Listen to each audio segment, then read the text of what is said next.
Conference Annual Worldwide Threat Assessment Hearing. Let me begin by welcoming our esteemed panel of witnesses, the Director of National Intelligence, Tulsi Gabbard, the CIA Director, John Ratcliffe, the FBI Director, Kash Patel, the Acting Director of the National Security Agency and Commander of U.S. Cyber Command, Lieutenant General William Hartman, and the DIE Director, Lieutenant General James Adams.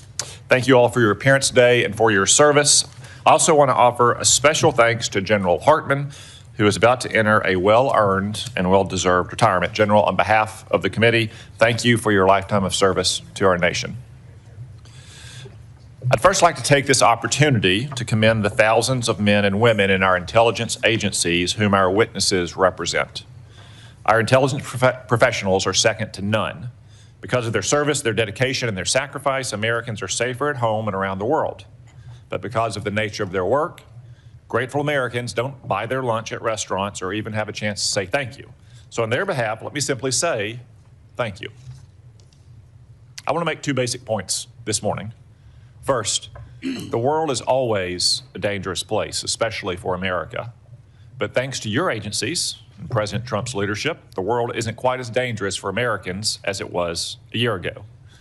Thanks to the efforts of our military and intelligence personnel, including my fellow Arkansans who are now serving in the Middle East, the Iranian revolutionary regime that terrorized the world for 47 years is finally knocked on its back foot. Last summer, we devastated Iran's nuclear facilities. In recent weeks, we've eliminated Iran's top leadership, pummeled its military, sunk its navy, destroyed its missiles, neutered its proxies, and left its economy reeling. After 47 years of indecision and timidity, America has finally put our foot down. I'm also pleased to report that things have improved a lot in our own backyard now that Venezuela's illegitimate communist dictator, Nicolas Maduro, is rotting in a New York prison. Only the United States could execute a military and intelligence operation of this difficulty without a single American life lost. Our military is awesome, but these operations wouldn't have succeeded, and they probably wouldn't have even been tried without timely, accurate, and fact-based intelligence from your agencies. These successful operations are a testament to our intelligence professionals' ability to expose and uncover critical details about America's enemies. So let this be a warning to those who wish America harm. We leave no stone unturned, and there's no one or no thing close to you that might not betray you. Today's hearing is an opportunity for the American people to hear an unvarnished and unbiased account of the remaining threats we face, from communist China, North Korea, and Russia to the east to narco-terrorist cartels here at home. These threats truly do span the globe. And for my second point, your agencies have improved over the last year thanks to reforms that has gotten them back to basics. Of course, my 2 points are related. When our intelligence agencies return to their core mission, stealing the secrets of our adversaries to deliver timely and needful intelligence, America is safer for it. These efforts are already bearing fruit. For example, last year, the CIA increased its foreign intelligence reporting by 25%. This year, the CIA is on track to hire and deploy more officers than at any point in the last quarter century. While I'm greatly encouraged by the progress, more remains to be done. We must always equip our intelligence personnel with the tools they need to do their jobs well and execute their missions. That's why I fully support President Trump's request for a clean reauthorization of FISA Section 702. And it's why I expect a healthy intelligence budget request in the administration's supplemental appropriations request to fund operations against Iran and narco-terrorists. No doubt our military needs supplemental funding, but our intelligence agencies need it just as badly. Moreover, I urge each of you to continue to make personnel and institutional reforms that will cement these changes and foreclose a return in the future to bureaucratic bloat, political bias, and excessive caution within your services. When I became chairman, I promised real reform across the entire intelligence community. Our first Intelligence Authorization Act set the foundation for a more efficient intelligence community by, for example, reorganizing the ODNI, improving the security of CIA installations, and directing resources towards foreign intelligence collection and covert action. This year, I look forward to going further, namely by growing our cadre of collectors, making generational investments in core capabilities, providing new capabilities to defend our space assets, and further codifying reforms to guard against any future return of bloated and biased bureaucracy. I look forward to working with you towards these ends. I now recognize the Vice Chairman. Thank you, Mr. Chairman, and let me also offer a good morning to our witnesses. Let me also join you, Mr. Chairman, and begin by thanking literally the tens of thousands of men and women across America's intelligence community who work every day to keep our country safe. Their work is by necessity secret. That is the nature of intelligence. But that is also why hearings like this one matter so much. Over the past year, we have seen a series of developments that raise serious concerns about the erosion of safeguards that protect both our democracy and our security. And nowhere is that more worrying than when it comes to the integrity of our elections. For decades now, our intelligence community has warned that foreign adversaries, including Russia, China, and Iran, are actively seeking to shape the outcome of American elections. These efforts have included cyber intrusions, disinformation campaigns, and covert influence operations designed to divide Americans and undermine our confidence in our democratic institutions. Protecting our elections from these threats should be one of the intelligence community's highest priorities. The DNI is supposed to be coordinating intelligence on foreign election interference, warning the American people about adversaries seeking to undermine our democracy, ensuring that federal, state, and local officials have the information they need. Congress even required the creation of a foreign malign influence center inside the office of the DNI to coordinate the intelligence community's response to foreign election interference and ensure that these threats are properly shared across the government. That is the mission Congress assigned to the DNI. But while foreign adversaries are actively probing our democratic institutions, the DNI has eliminated the Foreign Malign Influence Center and does not have a designated official coordinating the response to election threats. And for months, the committee has repeatedly requested briefings from the IC, briefings that are required by law on legitimate foreign threats to the midterms. We have received no response. Now, that silence, I believe, should concern every member of the committee because it clearly demonstrates the DNI is not interested in protecting American democracy by combating foreign influence. Instead, unfortunately, we have seen the DNI involve herself in purely domestic matters. Last month, we saw Director Gabbard personally participate in a law enforcement raid to seize election ballots and voting machine records in Fulton County, Georgia. A raid tied to an election that the president lost 6 years ago. When the warrant supporting the raid was unsealed, it showed something deeply troubling. There was no foreign connection to justify the involvement of our nation's top spy. Instead, the predicate for the warrant was a slop of debunked conspiracy theories that had already been rejected repeatedly by courts, by independent investigators, and even by Georgia's own Republican Secretary of State. Yet the nation's top intelligence official was personally involved in this operation. This raises one very serious question. If the intelligence community is not being deployed to mobilize against foreign threats, why is it being deployed at all on a domestic issue? The DNI's appearance at this raid, as well as their involvement in seizing voting machines from Puerto Rico, suggests something that should also alarm every American. I believe an organized effort to misuse her national security powers to interfere in domestic politics and potentially provide a pretext for the president's unconstitutional efforts to seize control of the upcoming elections. Don't take my word for it. The president has repeatedly pushed for the nationalization of our elections, calling for federal government to override the state election laws and, quote, take over voting while continuing to make false statements about election fraud. And we have heard troubling rhetoric from senior officials that reinforce these concerns. As former Homeland Security Secretary Kristi Noem said publicly, we've been, and this is a quote, we've been proactive trying to make sure we have the right people voting, electing the right leaders to lead this country. At the same time, the administration has brought into government individuals promoting conspiracy theories about our elections. The so-called White House Director of Election Security and Integrity, Kurt Olson, played a key role in efforts to overturn the results of the 2020 election.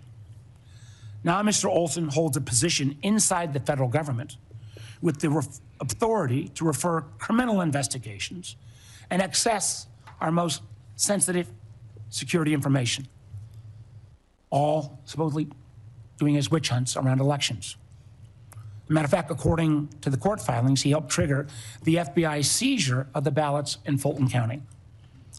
So it's worth asking, why is someone whose career has been devoted to undermining the legitimate results of a democratic election now operating from inside the federal government with access to law enforcement and intelligence authorities?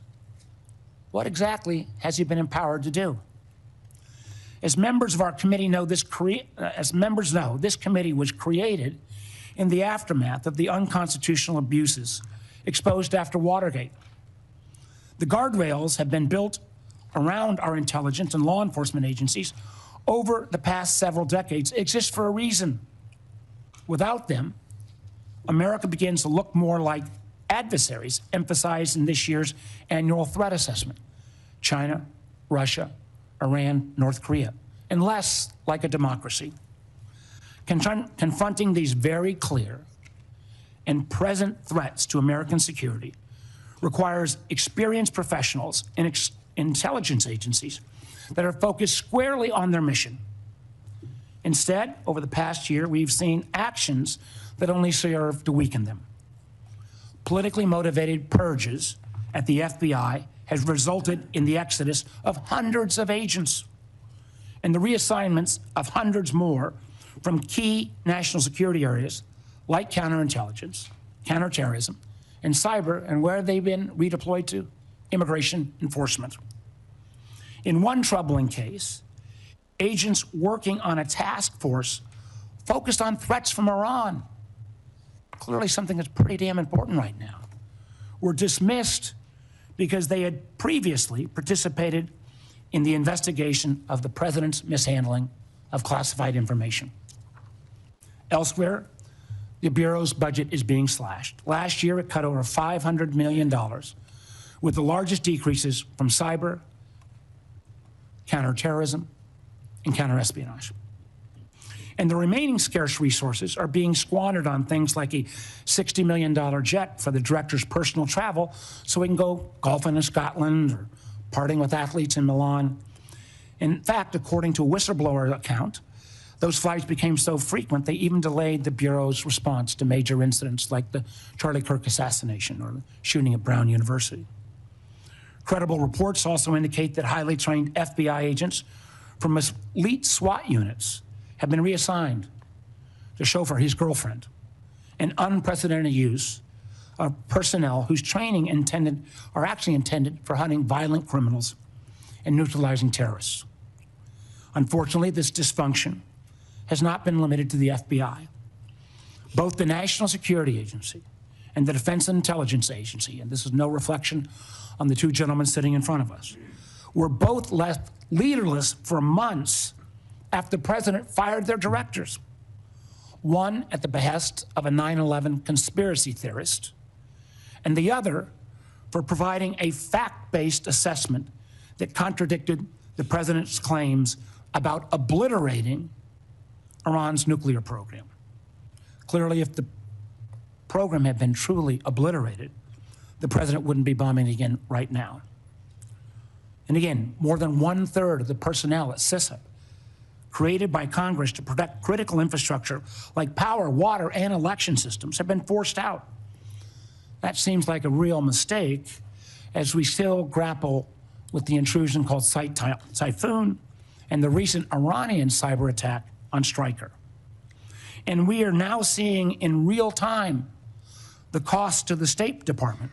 Thousands of American citizens were trapped in a literal war zone with little assistance from their own government. For a time, those calling the State Department hotline for assistance were greeted with a pre-recorded message that said, quote, "Please do not rely on the U.S. government for assisted departure or evacuation." This was a foreseeable security crisis. When you start a war of choice, when there was no imminent threat, you should be able to prepare to make sure you get Americans out of the war zone.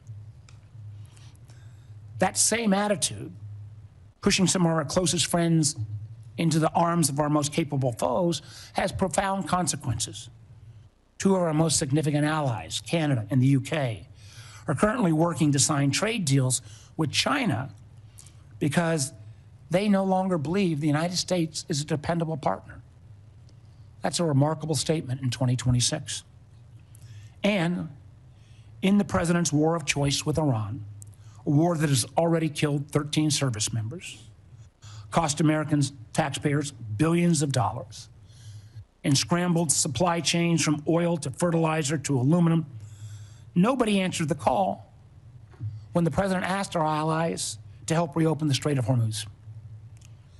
As the president's own counterterrorism chief acknowledged in his resignation yesterday, Iran posed no imminent threat to the United States. And unfortunately, our allies have been alienated and distracted by the administration's unilateral threats like invading Greenland. And the result is clear. Americans have been left more exposed in an already dangerous conflict. Now, what I just outlined is quite a list, and it's a partial one at that. Matter of fact, we've got a full list we'd like to share with all the press. So what does this all mean? It matters because I believe the warnings contained in this year's annual threat assessment. I believe our IC when they say the global security environment is becoming more complex and that armed conflict is becoming more global. And I also agree with the assessment when it says that to succeed, we must think prudently and prioritize our efforts. On the topic of the annual threat assessment, I want to close where I began by noting that since the first time since 2017, in the aftermath of Russia's intervention in our 2016 elections, the annual threat assessment includes nothing about adversary attempts to influence American elections. Now, I don't believe this omission means that the threat has disappeared. It means that the intelligence community is no longer being allowed to speak honestly about it. And it raises serious questions, and I will be asking about your priorities, Director Gabbard, in terms of what you're choosing to prioritize instead. Thank you, Mr. Chairman. I yield back. Before we go to the witnesses, now that we have a critical mass of members, I would simply like to remind members that we will handle questions as we did last year, seniority at the time of the gavel, and alternating between Democrats and Republicans. We'll have one round of questions, 7 minutes per round. I will not entertain questions after 7-minute time has expired. Furthermore, I expect to convene the closed session in our usual location promptly 30 minutes after the open session begins. Director Gabbard, the floor is yours. Thank you, Chairman Cotton, Vice Chair Warner, members of the committee, good morning. I'm here today to present the 2026 Annual Threat Assessment, joined by the directors of the CIA, FBI, DIA, and NSA. Before I continue, on behalf of the intelligence community, I want to extend our thanks to General Hartman for his 37 years of service in uniform and closing out his 37 years with tremendous leadership of the NSA. This briefing is being provided in accordance with ODNI statutory responsibility. I'd like to remind those who are watching what I am briefing here today conveys the intelligence community's assessment of the threats facing U.S. citizens, our homeland, and our interests, not my personal views or opinions. In this assessment, we're following the structure of priorities that were laid out in the President's national security strategy, starting with the threats to our homeland and then shifting to global risks. The defense of our homeland is of the utmost importance to the American people, and efforts by this administration have shown over the last year the results of bolstering homeland defense in the security of the American people. For example, the strict enforcement of U.S. policies at the U.S.-Mexico border and regionally have served as a deterrent, drastically reducing illegal immigration. Based on Customs and Border Patrol data, January 2026's monthly encounters are down 83.8% compared to January 2025. Encounters declined 79% compared to 2024. The drivers of migration are likely to continue. Potential worsening instability in countries like Cuba and Haiti risk triggering migration surges, and smugglers who have long operated as transnational criminal organizations continue to view chaos as an opportunity for profit and will continue to look to profit from illegal immigration flows. These transnational criminal organizations continue to pose a daily and direct threat to the health and safety of millions of U.S. citizens, primarily and directly by producing and trafficking in illegal drugs. Under President Trump's leadership, fentanyl overdose deaths have seen a 30% decrease from September 2024 to September 2025. President Trump's aggressive efforts to more directly and actively target these transnational criminal organizations and reduce the inflow of fentanyl precursors has already had a significant impact, which is likely to continue. We've seen fentanyl potency also decrease, likely due to disruptions to the production supply chain. U.S. efforts to work with China and India to halt the flow of fentanyl precursor chemicals to North America are demonstrating some improvement, but there is more work to be done, as sadly, there are still tens of thousands of fentanyl-related deaths in America every year. Mexico-based TCOs like the Sinaloa Cartel and Jalisco New Generation Cartel dominate the production and smuggling of fentanyl, heroin, meth, and cocaine into the United States. Colombia-based DCOs and illegal armed groups like the Revolutionary Armed Forces of Colombia and the National Liberation Army are responsible for producing and trafficking large volumes of cocaine to the U.S. and European markets, with now some indicators of attempts to expand their market to the Asia-Pacific region. Colombia remains the world's largest producer of cocaine, and Colombian criminal groups have expanded their trafficking relationships with neighboring Ecuadorian and Brazilian gangs.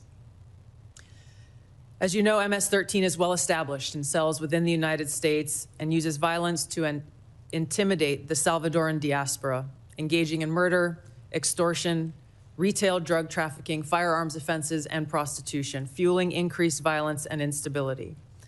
These and other TCOs continue to present a very tangible and individualized risk of violent crime to everyday Americans and contribute to regional instability.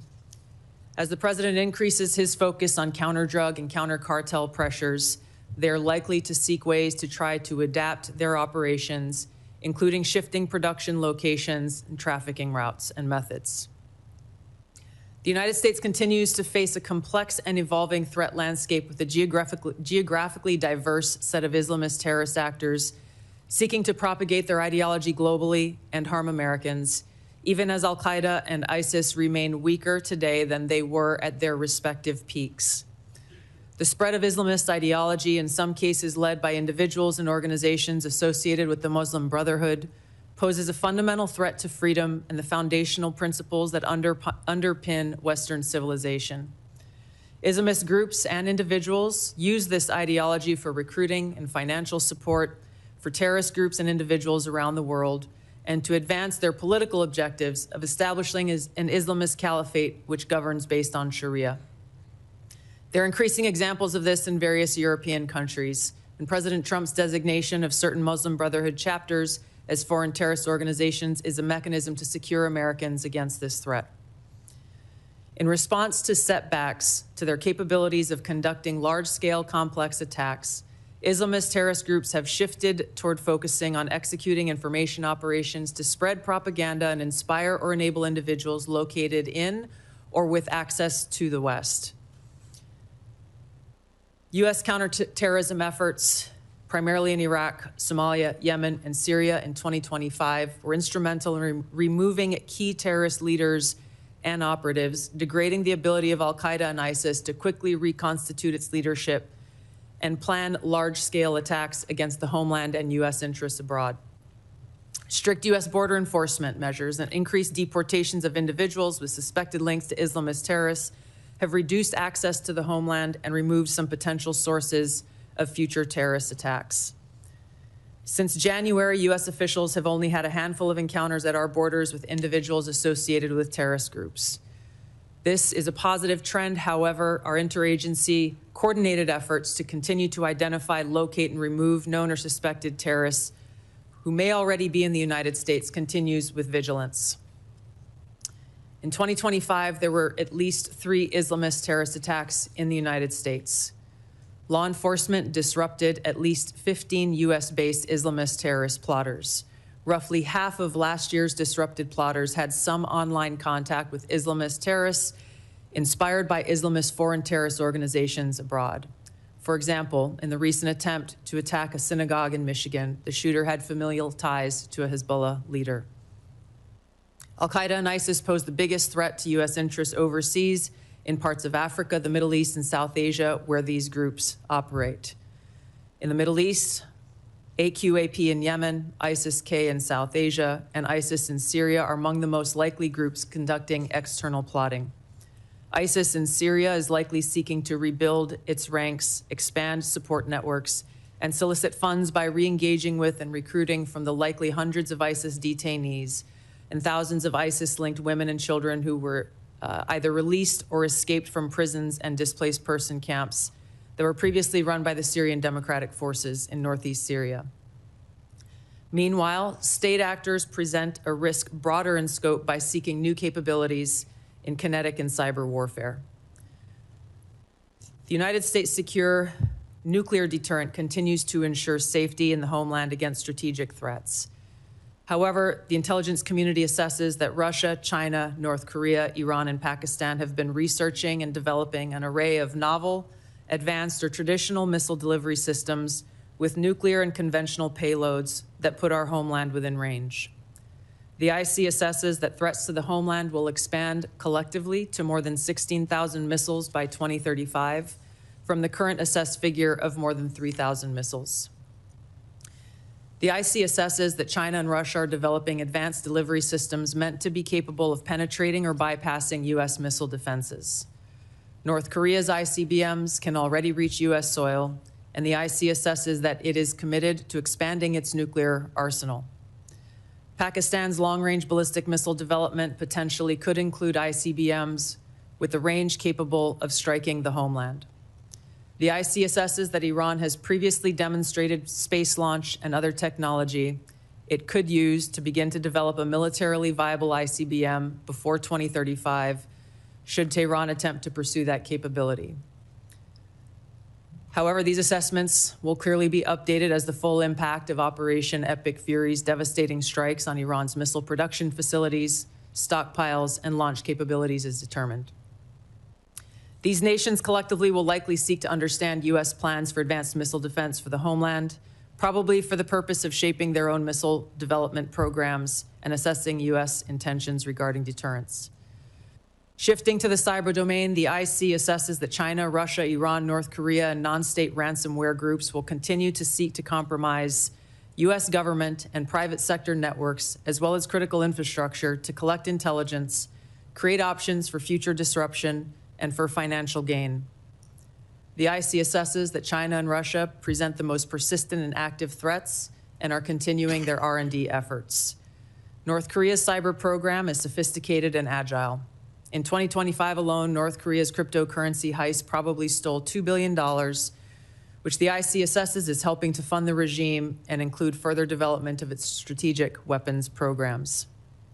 Financially or ideologically motivated non-state actors are becoming more bold, with ransomware groups shifting to faster, high-volume attacks that are harder to identify and mitigate.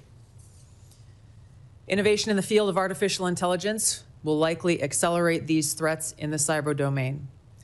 The IC assesses that it will increasingly shape cyber operations, with both cyber operators and defenders using these tools to improve their speed and effectiveness. For example, in August of 2025, cyber actors used an AI tool to conduct a data extortion operation against international government, healthcare, and public health emergency service sectors, as well as religious institutions. Moving to the Arctic, the IC assesses that Russia, and to a lesser extent China, aim to strengthen their presence in the region through increased maritime trade, natural resource extraction, and military activity. Russia, which has the longest coastline in the Arctic, has long sought recognition of its polar great power status and is deploying more military forces and building new permanent infrastructure. China, though not an Arctic country, is engaged in more limited efforts in the region to advance its own strategic and economic interests.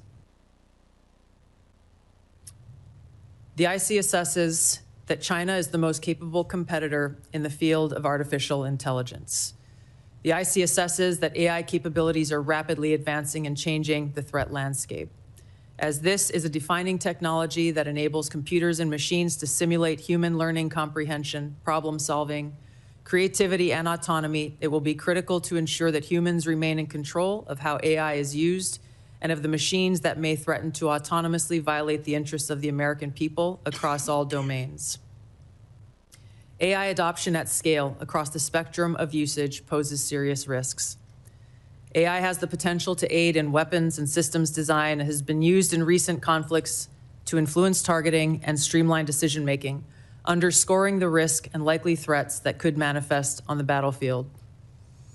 Early developers in quantum computers will give countries an extraordinary technological advantage over others to quickly process national security information and break current encryption methodology used to protect sensitive finance, healthcare, and government information. The global security landscape is volatile and complex, with armed conflict growing more common and posing potential threats against U.S. interests. Strategic competition and regional and smaller powers are becoming more willing to use force to pursue their interests, heightening the risk of conflict.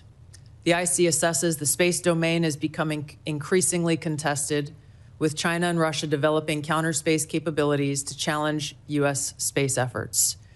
The threat of nuclear proliferation and advancing chemical and biological warfare capabilities continues to grow. I'll turn now to our neighborhood in the Western Hemisphere, where flagging economies, high crime rates, pervasive organized crime, migration flows, corruption, narcotics trafficking, all of these present a spectrum of risks to U.S. interests, and where strategic competitors seek to gain greater influence in the region. The IC assesses that Latin America and the Caribbean almost certainly will see hotspots of volatility in the coming year. Since Maduro's arrest, the IC assesses a shift in Venezuela's leadership towards cooperating with the U.S. to open its economy, to develop the country's oil and gas extraction capability, and we've seen their movement in releasing political prisoners. The U.S.-Mexico-Canada Agreement review in 2026 will likely increase uncertainty in many Latin American countries, especially those that rely on Mexico as an export destination for intermediate goods for manufacture and onward export to the U.S. China, Russia, and Iran are likely seeking to sustain economic, political, and military engagement with Latin America. The IC assesses that China's demand for raw materials is likely to continue to drive its economic outreach, while Russia likely wants to expand its current security and diplomatic ties with Cuba and Nicaragua. The IC assesses that China aims to elevate its own political, economic, military, and technological power to increase its own regional positioning and global influence to fend off threats to their interests. While there are challenging areas where interests diverge, President Trump's diplomatic engagements with President Xi to work towards U.S. interests have enabled progress where those interests align. The IC assesses that China continues to rapidly modernize its military forces across all domains in pursuit of its goal to achieve world-class status by mid-century. This includes building a force with the aim of being capable of deterring U.S. and allied forces in the region, and to achieve their stated objective of developing the ability to seize Taiwan by force if necessary. However, the IC assesses that China likely prefers to set the conditions for an eventual peaceful reunification with Taiwan short of conflict. The IC assesses that an increasingly confident North Korean regime remains a source of concern regionally and globally. Its weapons of mass destruction, its conventional military capabilities, illicit cyber activities, and demonstrated willingness to use asymmetric capabilities poses a threat to U.S. and its allies, particularly South Korea and Japan. North Korea's partnership with Russia is growing, and in 2025, Kim took steps to improve ties with China, still North Korea's most important trading partner and economic benefactor. The IC assesses that North Korea's support for Russia in the war against Ukraine has increased North Korea's capabilities as their forces have gained combat experience in 21st century warfare, along with equipment. In 2024, North Korea deployed more than 11,000 troops to Russia to support combat operations in Kursk. Pyongyang continues to develop and expand its strategic weapons programs, including missiles that can evade U.S. and regional missile defenses. It is continuing to work to increase its nuclear warhead stockpile and maintains biological and chemical weapons capabilities. Russia retains the capability to selectively challenge U.S. interests globally by military and non-military means. The IC assesses that the most dangerous threat posed by Russia to the U.S. is the potential of an escalatory spiral in an ongoing conflict such as Ukraine, or a new conflict that led to direct hostilities, including the potential deployment of nuclear weapons. The IC assesses that Putin continues to invest in Russia's defense industrial base, as well as novel capabilities that may pose a greater threat to the U.S. homeland and forces abroad than conventional weapons. Russia has advanced systems, hypersonic missiles, and undersea capabilities designed to negate the U.S. military advantage. Moscow also relies on other tools to exert pressure, using gray zone tactics to further its goals and compete below the level of armed conflict. Russia is also building an extensive counterspace capabilities to contest U.S. space dominance. Its development of a nuclear counterspace weapon poses the greatest single threat to the world's space architecture. During the past year, the IC assesses that Russia has maintained the upper hand in the war against Ukraine. U.S.-led negotiations between Moscow and Kyiv are ongoing. Until such an agreement is met, Moscow is likely to continue fighting a slow war of attrition until they view their objectives have been achieved. In the Middle East, conflict and instability will shape security, political, and economic dynamics in a variety of ways. The IC assesses that Operation Epic Fury is advancing fundamental change in the region that began with Hamas's attack on Israel on October 7th, 2023, and continued with the 12-day war last year, resulting in weakening Iran and its proxies. The IC assesses the regime in Iran appears to be intact but largely degraded due to attacks on its leadership and military capabilities. Its conventional military power projection capabilities have largely been destroyed, leaving limited options. Iran's strategic position has been significantly degraded.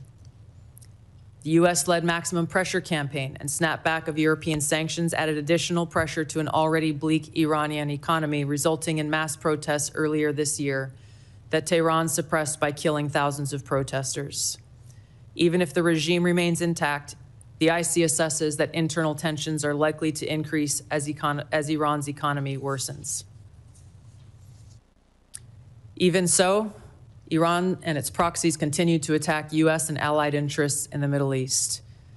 The IC assesses that if a hostile regime survives, it will likely seek to begin a years-long effort to rebuild its military, missiles, and UAV forces.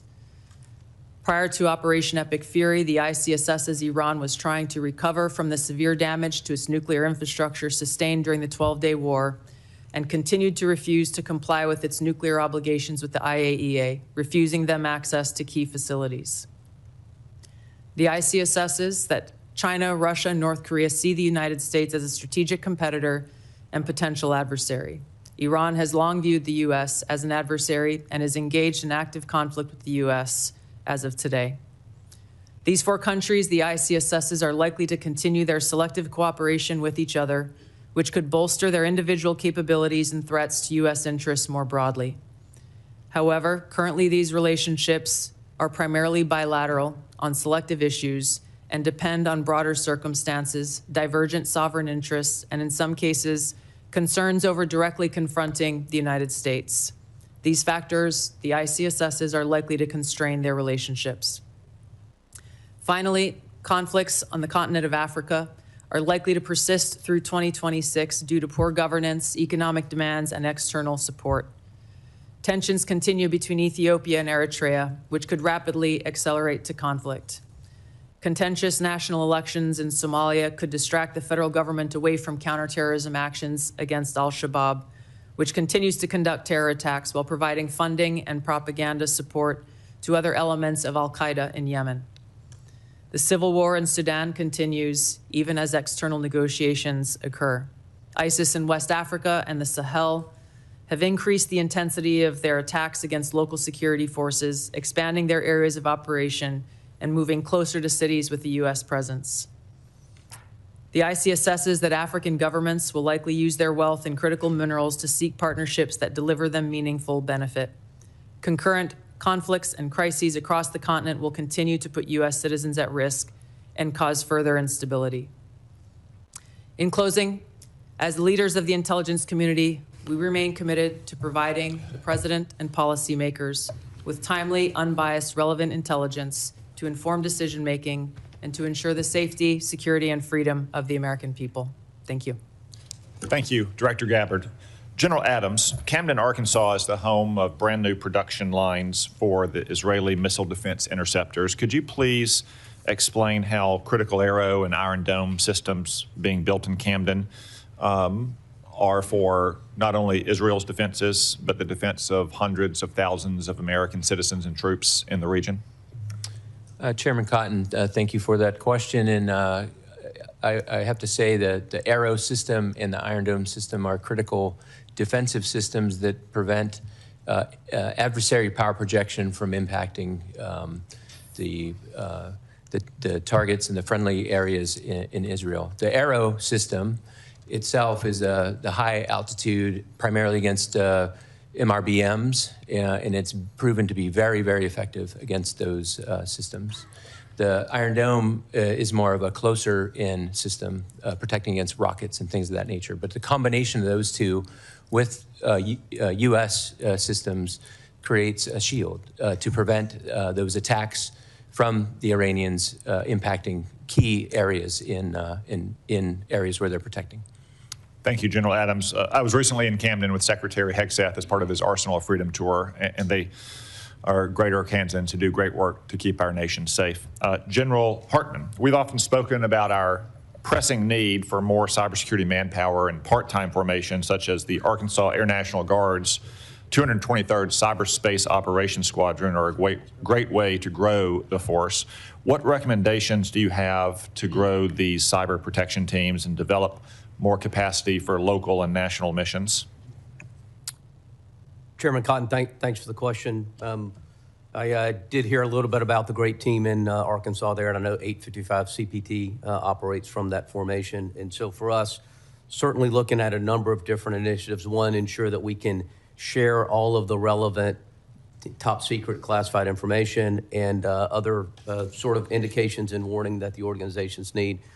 But I will tell you, I'm an advocate for an ability to establish some sort of joint reserve cyber organization, and so that at Cybercom we can ensure that those organizations have all of the advanced training that they need to ensure that those organizations have access to all of the intelligence that they need, and to ensure that we control some level of funding at both Cybercom and NSA that can be used to mobilize those personnel to handle the most difficult problems that we're faced with. And we have been working with Congress on some of that language and the department, and we appreciate it, sir. Thank you, General Hartman. As I said in my opening, we only have this one public hearing a year, even though the committee hears from each of you several times throughout the year in classified settings. So we don't often have a chance to tell the American people what great work their intelligence professionals are doing for them. So Director Ratcliffe, could you take the opportunity to maybe join in the excellent briefings that Secretary Hegseth and General Kane have provided on a regular basis over the last couple months on the military aspects of both the Maduro raid and Operation Epic Fury to explain the CIA's contributions to those operations. Thank you, Senator. You know, last year when I was here in my confirmation, I promised you all, and you had all asked for, a more aggressive CIA, one that was focused on core mission, getting back to the business of stealing secrets, to be able to provide our policymakers with a decisive strategic advantage that would allow and advance and contribute to foreign policy and national security successes. To the credit of the CIA workforce, the CIA has delivered. Some of those successes have been very public. As you mentioned, Senator, Operation Midnight Hammer, Operation Absolute Resolve, flawless military operations like that are hostage to a flawless intelligence picture. And the CIA, as you know from classified briefings, contributed in myriad ways to the success of that. But what I would say to you is those successes are just emblematic of the phenomenal progress and success really by every measure, every metric, every standard across every national security space with regard to the work of the CIA. Senator, you mentioned some of it in your opening. The increase of our asset stable and our human sources up by 25%, our FI collection across the board, our foreign intelligence collection up by 25% overall, and in important categories like China, for instance, up 100%. In areas like tech and AI, up 45%. On the counter-narcotics front, our operations up by 70%. And with regard to counterterrorism, those are classified numbers that I'll share with you in the classified portion of this hearing, but they're off the charts good.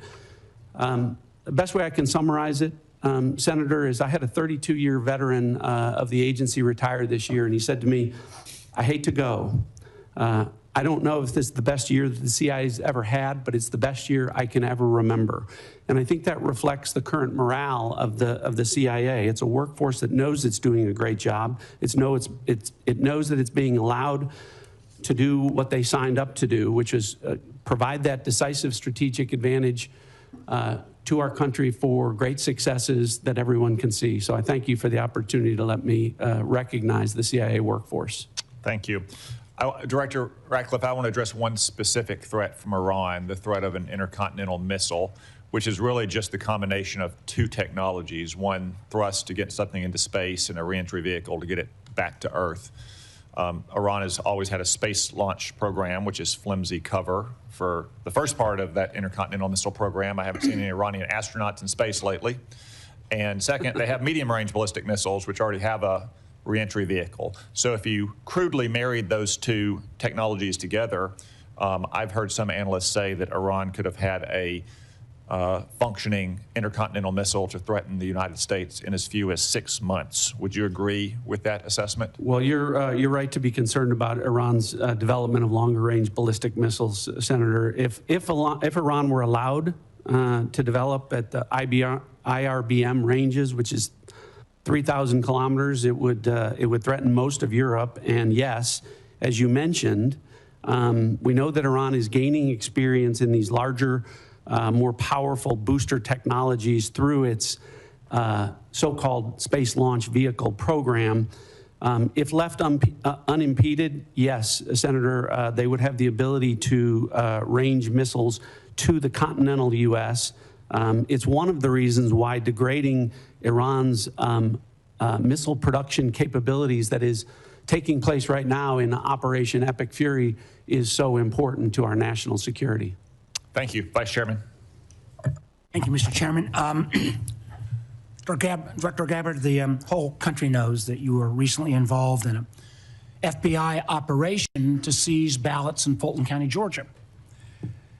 Yet this was despite the fact that the warrant showed no foreign interference or nexus. Matter of fact, the warrant was based entirely on conspiracy theories that have already been examined and rejected repeatedly. Now, where is the authority for you to involve yourself in a domestic law enforcement activity? Thank you, Vice Chairman. I appreciate the question. As you know, I've addressed every issue you've raised in detail in a letter, but I'm grateful for the opportunity to do it in this forum.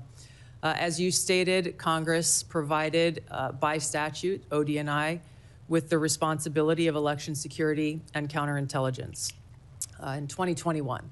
As you also know, ODNI has purview and oversight. I know the history very well, but could you just I am addressing the question. ODNI also has purview and overview over two domestic related agencies, the Department of Homeland Security and the FBI, both of which have purview over election security responsibilities to ensure the integrity of our elections. I want to correct one of your statements that you've made multiple times, which is false. I did not participate in a law enforcement activity, nor would I, because that does not exist within my authorities. You were present on the scene. Are the photos of you on the scene false? I was at Fulton County, sir, at the request of the president, and to work with the FBI to observe this action that had long been awaited. I was not aware of what was in the warrant or was not in the warrant. And what was the president's specific request for you to go to? What was the specific request that was made by the president for you to show up in Fulton County? To go and observe the FBI's activities on this issue. So why? When you look at the your question, sir. Do you have the answer why the president was knowing about this affidavit before it was even served? I'm not aware that the president knew about an affidavit before it was served. Then why was he sending you to Fulton County? This occurred the day that the FBI had it approved, their warrant approved by a local judge, and they began to execute this. To address your question, sir, about the foreign nexus question, in order for us to better understand the vulnerabilities in our election systems that may exist today as we look to 2026, and yes, we are very focused on trying to make sure that this election is one that the American people have faith. Director Gabbard, I've got a number of questions. Director Gabbard, I have a number of questions. Let me ask my next question, please. You have not provided any of the required reports or briefings to this committee on foreign interference. This is the first threat assessment since 2017 that didn't even mention foreign interference. Last year, when you were already confirmed, it mentioned it at high level.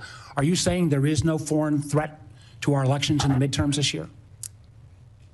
As I stated in the outset of my remarks, this year's annual threat assessment matches the prioritization of threats and Please answer the question, yes or no. Is there foreign threat interference to our elections this year? Laid out. Are there foreign... Please allow me to answer the question, sir. The intelligence community has been and continues to remain focused on any collection and intelligence products that show a potential foreign threat for those who are seeking to... So far, there has been none then because you've made no reports. System. Excuse me, ma'am. If you want to ask the questions, you should have stayed in Congress. Please answer the questions. I didn't ask you a question, sir. I'm trying to answer your questions. So you're saying the failure to provide any reports or the failure to have any mention of a foreign threat assessment, I would draw the conclusion there must be no foreign threat to our elections in 26. So that brings me a question that I have for both you, ma'am, and Director Patel. There are reports that in 2020, the president was preparing an executive order to potentially seize ballots or bring in federal forces. There is a published report that there is a similar EO being drafted right now about 2026, citing China. Director Patel, do you have any knowledge of that draft EO? Thank you, Vice Chairman. I do not, sir. Director Gabbard, do you have any? I do not. Thank you. Let me move to Iran. Now, I understand, and I appreciated Director Gabbard, your comments yesterday about agreeing that the president has sole authority, I guess, in his bones to declare whether something is an imminent threat. I didn't agree with your friend, Mr. Kent, but I didn't, again, I agreed with him yesterday on the fact that there was no imminent threat. I guess what I'm concerned about, one thing is, even in your printed testimony today on page 6, and your last paragraph on page 6, as a result of Operation Midnight Hammer, Iran's nuclear enrichment program was obliterated. There's been no efforts to try to rebuild their enrichment capability. You omitted that paragraph from your oral opening. Was that because the president had said there was an imminent threat 2 weeks No, sir, I recognize that the time was running long, and I skipped through some of the So portions you chose to take of my oral delivered remarks. You chose sir. to omit the parts that contradict the president. The president continues to say as well that he had no idea, was shocked that the Iranians had moved to take over the Strait of Hormuz. Did you provide any intelligence that would say that it would be that it was not likely that the Iranians would try to move on the strait? I'm not aware of those remarks, and I think those of us here at the table can point to the fact that historically the Iranians have always threatened to leverage their control over But why would the the Strait president of say he was Hormuz. amazed? I'm not aware of those remarks. What about the comments the president made that thought that he was surprised again, reports that Iran struck the adjacent Gulf states? Again, I'm not aware of those remarks. We have Well, been let me and ask you this. continue to provide Did you brief the the president? Did you brief the president? Decisions. Did you brief the president if he starts a war of choice, that the likely result would be that Iran would strike adjacent Gulf nations and close the Strait of Hormuz? Did you brief him on those two facts that I think have been consistently the assumptions of the intelligence community? I have not and won't divulge internal conversations. I will say that those of us within the intelligence community continue to provide the president with all of the best objective intelligence available to inform his decisions. Senator Collins. Thank you, Mr. Chairman. Director Gabbard, you just testified that ISIS and al-Qaeda are significantly weaker. And reflecting that view, you have devoted declining budgets, personnel, and emphasis on countering terrorism. Yet, the fact is that ISIS is growing and operating in Somalia, Afghanistan, Syria, Pakistan, and Iraq.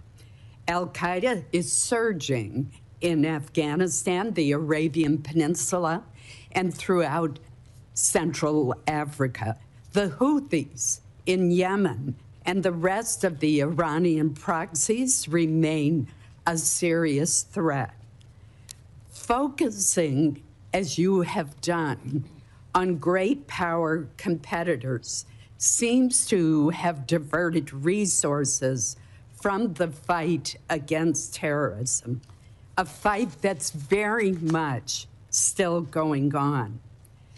As I have said repeatedly, it is terrorists who want and can kill Americans today. We've just seen the terrorists in Michigan attacking the synagogue. In addition, it appears that a more stovepiped effort in the Intelligence Committee has returned. How are you ensuring that Americans are safe and that you are countering counterterrorism threats to our homeland and to U.S. citizens abroad? Thank you, Senator Collins, for your question and the opportunity to clarify the comments in my opening statement. My reference to the size of ISIS and al-Qaeda organizationally is smaller and weaker than it was during its peak over a decade ago. However, I completely concur with your remarks about the threat of ISIS, al-Qaeda, and other Islamist terrorist groups around the world and the threat that they pose to U.S. interest service members and directly to the homeland.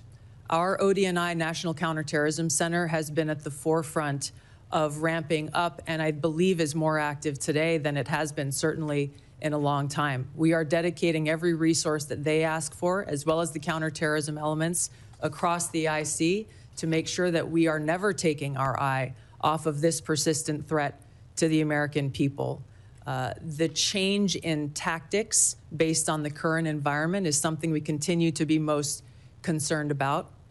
Where increasingly we are seeing less indicators of large-scale organized complex threats or attacks, and instead efforts focused on individuals either who have been radicalized by Islamist propaganda and may not have ever had contact with ISIS or Al-Qaeda, for example, and others who have had contact, of which we are able to have more indications of.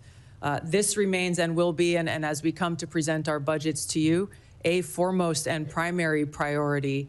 The integration across the intelligence community on the counterterrorism threat occurs every single day, with our teams working very effectively together to thwart terrorist attacks as we have over the last year. Director Patel, I'm going to follow up on this issue with you. ISIS targets potential recruits online through social media, gaming platforms, encrypted messaging apps. ISIS even facilitated a network online to smuggle illegal immigrants into the United States. Since April 2021, there have been more than 52 jihadist-inspired cases across 30 states. What measures is the FBI taking to prevent foreign terrorist organizations from recruiting or influencing Americans, while also ensuring the protection of individuals' right to privacy? Thank you, Senator. And I think you said it best. They have transferred their capabilities in terms of personal recruitments to online recruitments, which makes any terrorist organization, including ISIS, all the more powerful. What we have done is extended and expanded resources to environments like the Threat Screening Center, which allows us to collect biometric capabilities from all over the world. We've had a double-digit increase in that and a double-digit increase in intelligence production. But what we've also done in the CT space specifically is expand the number of agents and intel analysts that go online and detect, based on our biometric capabilities and intelligence that we have from the interagency. And what that leads us to is what we saw in December of last year, Senator, where we at the FBI stopped 4 terrorist attacks, 4 in California, Texas, North Carolina, and Pennsylvania, 3 of which were ISIS-inspired. We were able to detect these individuals both online and in person using our covert platforms, and we shuttered a bombing campaign in Southern California and 2 mass casualty events for New Year's Eve. Director Gabbard, the intelligence community did not detect an extremely serious breach affecting our telecommunications industry due to the Chinese Salt Typhoon incursions for a very long time. In addition, the Chinese Volt Typhoon threat poses a terrible threat to U.S. critical infrastructure. Specific sectors throughout the United States have been overlooked and underprotected. What are you doing to deal with the threat to critical infrastructure, our electric grid, our communication systems, given this huge miss by our talented intelligence community? Thank you, Senator Collins, for the question. Working with our partners at NSA and others to detect these threats and how they may be evolve or developing is something we're continuing to work on. Building strong partnerships with the private sector, whether it be in the telecom industry, the financial sector, the healthcare sector, the energy sector, is something that I'm rebuilding. We've seen some of these ongoing relationships falter over previous years. I've personally been astounded by some of the conversations I've had with leaders from these industries who are just as concerned as we are about these threats to our critical infrastructure, and yet don't feel that they have the connectivity or the information to be able to secure their own infrastructure. So in short, building those stronger partnerships, integrating and being able to share information intelligence where we can is critical for us to be able to secure our country from these threats. Thank you, Senator Collins. Senator Wyden. Thank you, Mr. Chairman.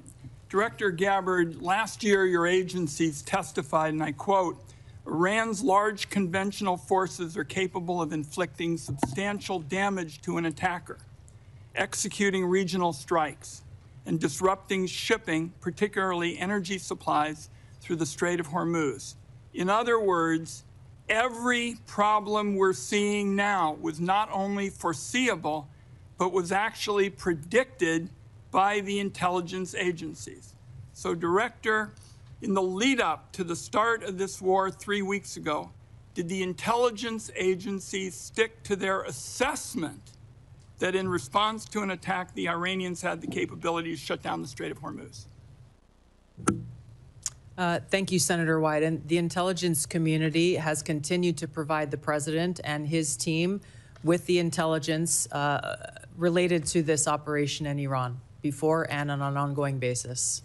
So right now, we're in a global energy crisis. We're paying more for gas. The economy is in danger. And it seems to me, and I heard you discuss this with Senator Warner too, that there's a lot of hedging going on with respect to entirely foreseen consequences of the war. And that strikes me, Madam Director, as what amounts to a historic mistake. Now, my second question is, did the intelligence agencies assess that the Iranians could respond to a regime change attack from us by attacking U.S. forces and other Americans in the region? The IC assessment has always taken very seriously the threat of the Iranian regime's missile capabilities and how our American troops within the region may be put at risk.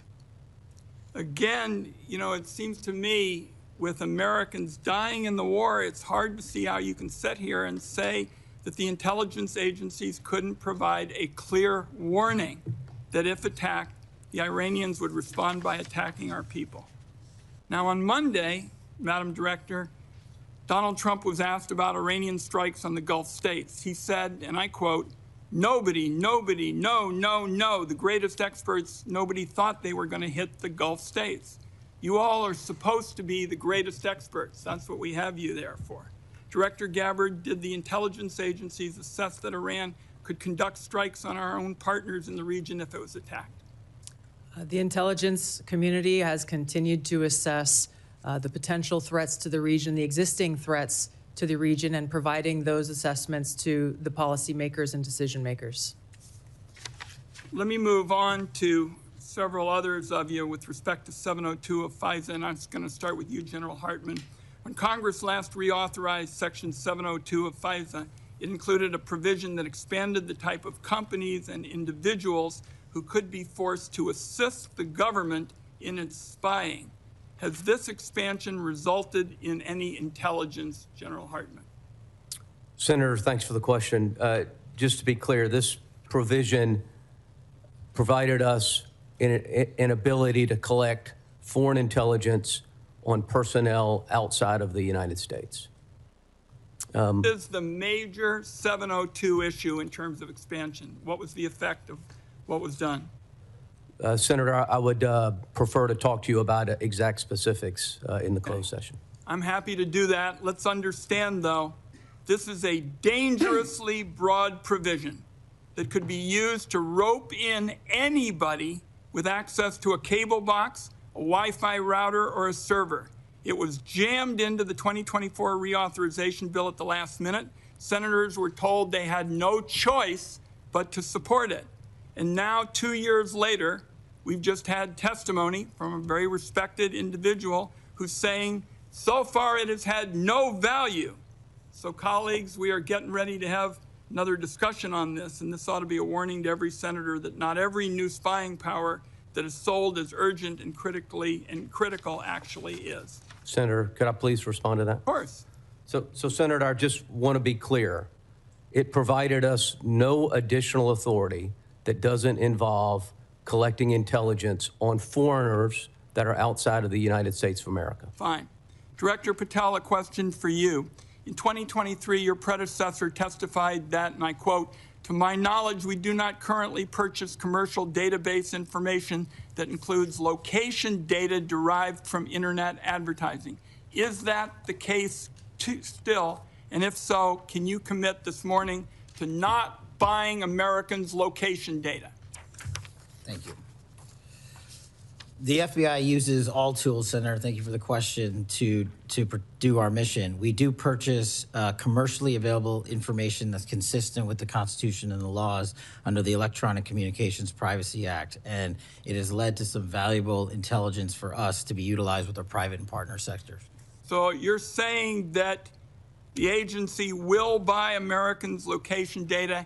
I believe that that's what you've said in kind of intelligence lingo, and I just want to say, as we start this debate, doing that without a warrant is an outrageous end run around the Fourth Amendment. It's particularly dangerous given the use of artificial intelligence to comb through massive amounts of private information. This is Exhibit A for why Congress needs to pass our bipartisan, bicameral bill, the Government Surveillance Reform Act. I have time, I believe, for one more question. Director Patel, you 3 weeks ago indicated you were dissatisfied about having your phone records subpoenaed. Do you think the government ought to get a court order to collect phone records? Senator, in my experience, the government does get court orders to obtain phone records. One last question. General Adams, for you, in 2021, your agency confirmed that it had purchased and searched domestic location data. It is still your agency's position that you can buy Americans' location data without a warrant? And if so, are you still doing it? Senator, thanks for the question. With regards to commercially available information and publicly available information, the purchases that my agency makes is in alignment with the Constitution and protects U.S. persons' information. But you're buying location data, correct? I mean, we've now had that referred to twice, and I don't think there's any question that you're doing it. All of the purchasing of commercially available information by the agency is passed through legal channels and is in complete compliance with laws. Thank you, Mr. Chairman. General Hartman, I want to give you a chance to answer more specifically what Senator Wyden said. You did answer it indirectly. Does anything in Section 702 give the government the authority to target any American with a cable box or a Wi-Fi router? Chairman, nothing in 702 gives us the authority to target an American with a cable router or a Wi-Fi device. Thank you. And I would observe about commercially available data that the keywords are commercially available. If any other person can buy it and the FBI can buy it and it helps them locate a depraved child molester or savage cartel leader, I would certainly hope the FBI is doing anything they can to keep Americans safe. It's not much different from longstanding Supreme Court precedent that, for instance, says law enforcement can go through trash that you put on the side of the curb because you no longer have a privacy interest in it. Senator Cornyn. Thank you all for your service to our country and the people you represent. We are in debt to all of you. I want to ask you, Director Ratcliffe, yesterday, the head of the National Counterterrorism Center resigned, saying that Iran did not represent an imminent threat to the United States.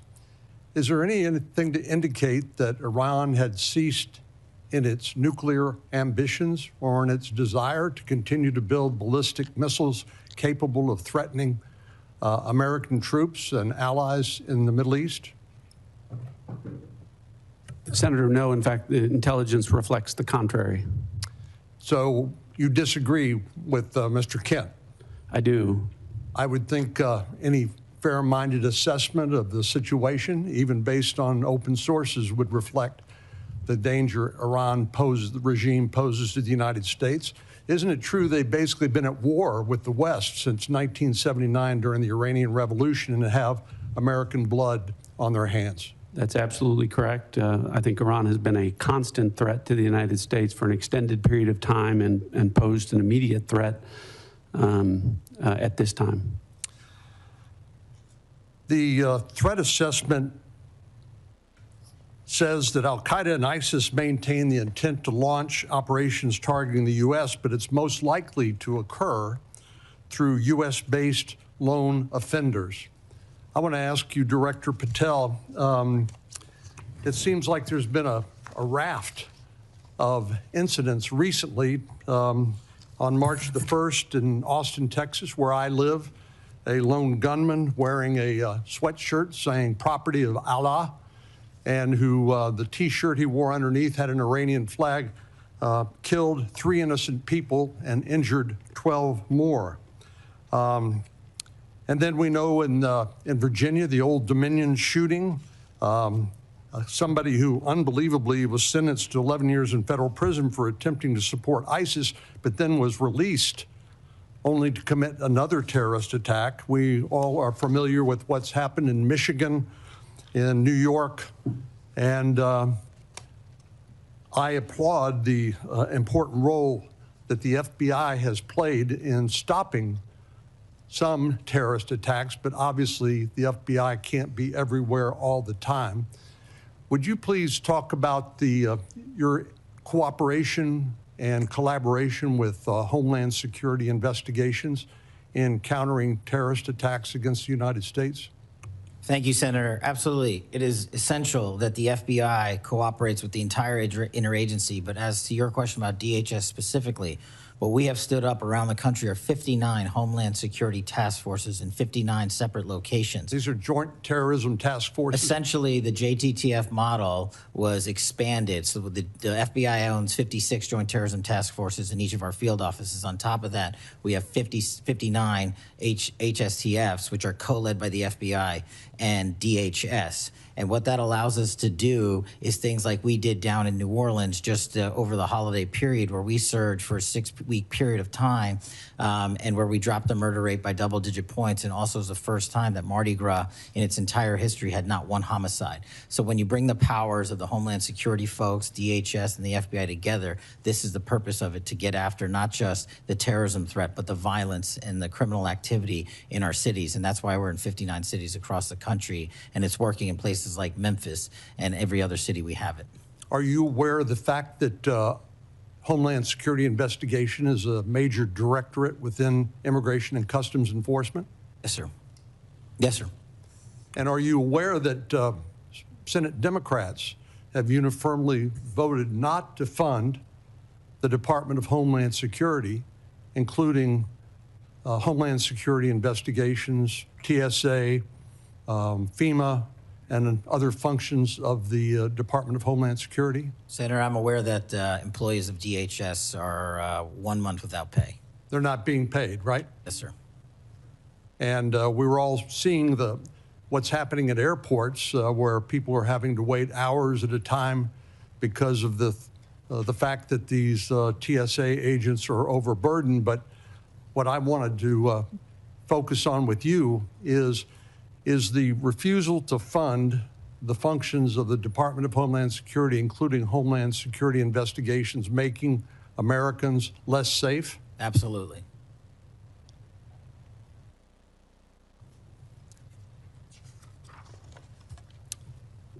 So give us an example of some of the cooperation that you all have engaged in with, the FBI has engaged in with the Homeland Security investigations. I'm looking at an article here that talks about the 190,000 Afghan nationals that were admitted to the United States, literally unvetted, and there are examples of individuals within that 190,000 who have committed terrorist attacks against the United States and against American citizens.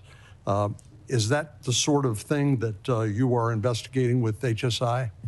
Senator, that's one of the many things we're investigating with HSI, DHS, CBP, ICE. Give me some other examples of the collaboration on what other topics, including in addition to terrorism attacks. What we're allowed to do with our DHS partners, Senator, is enable their massive workforce to supplement ours. And what they're allowed to do is share intelligence on things that you just talked about the 100,000+ illegals that came in from Afghanistan during the Afghanistan withdrawal. Unfortunately, they weren't vetted thoroughly. So what we're doing is going back with our DHS partners and vetting absolutely every single one of them to the best that we can. But unfortunately, we're not able to go out into the country and find every single one of these individuals.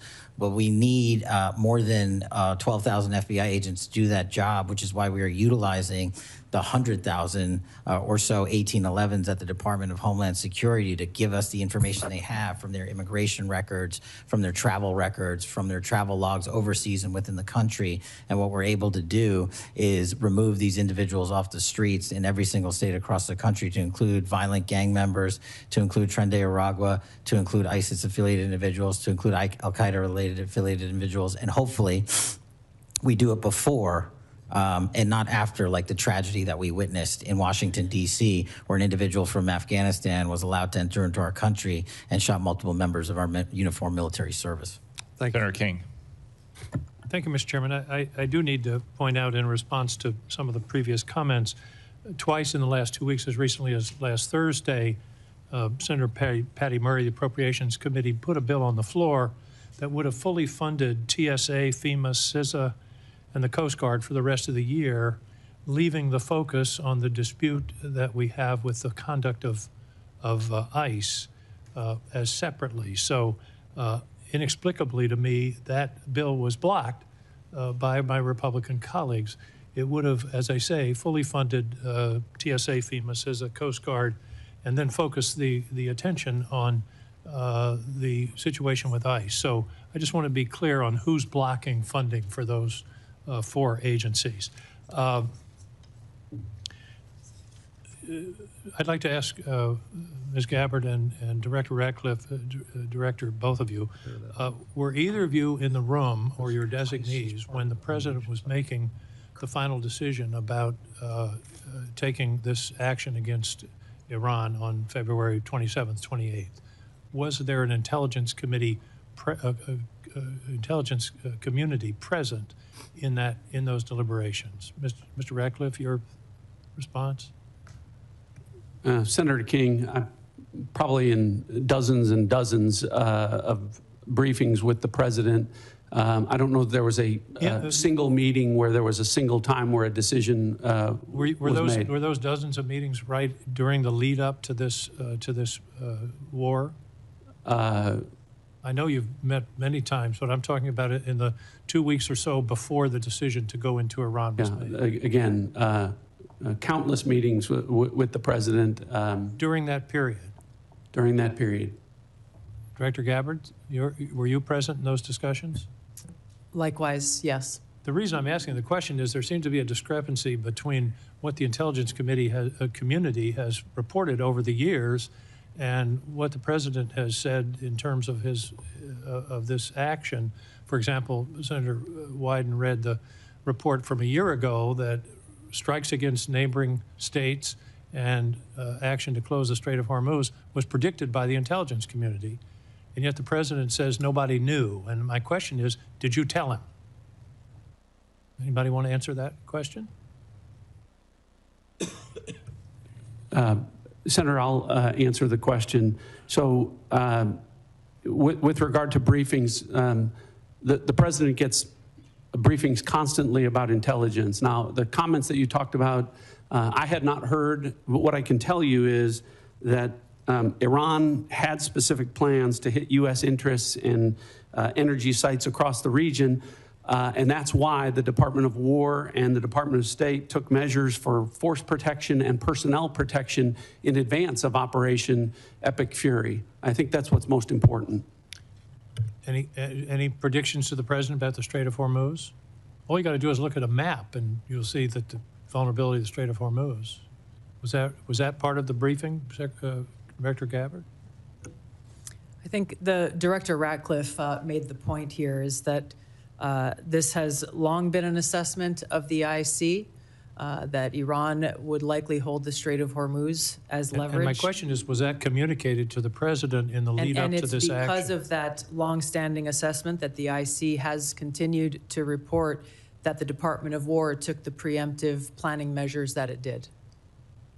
Well, they've stated that they did not plan for the Strait of Hormuz. The President said, who knew that was going to happen? Anyway, let's move on. Does the President take a daily brief from the intelligence community?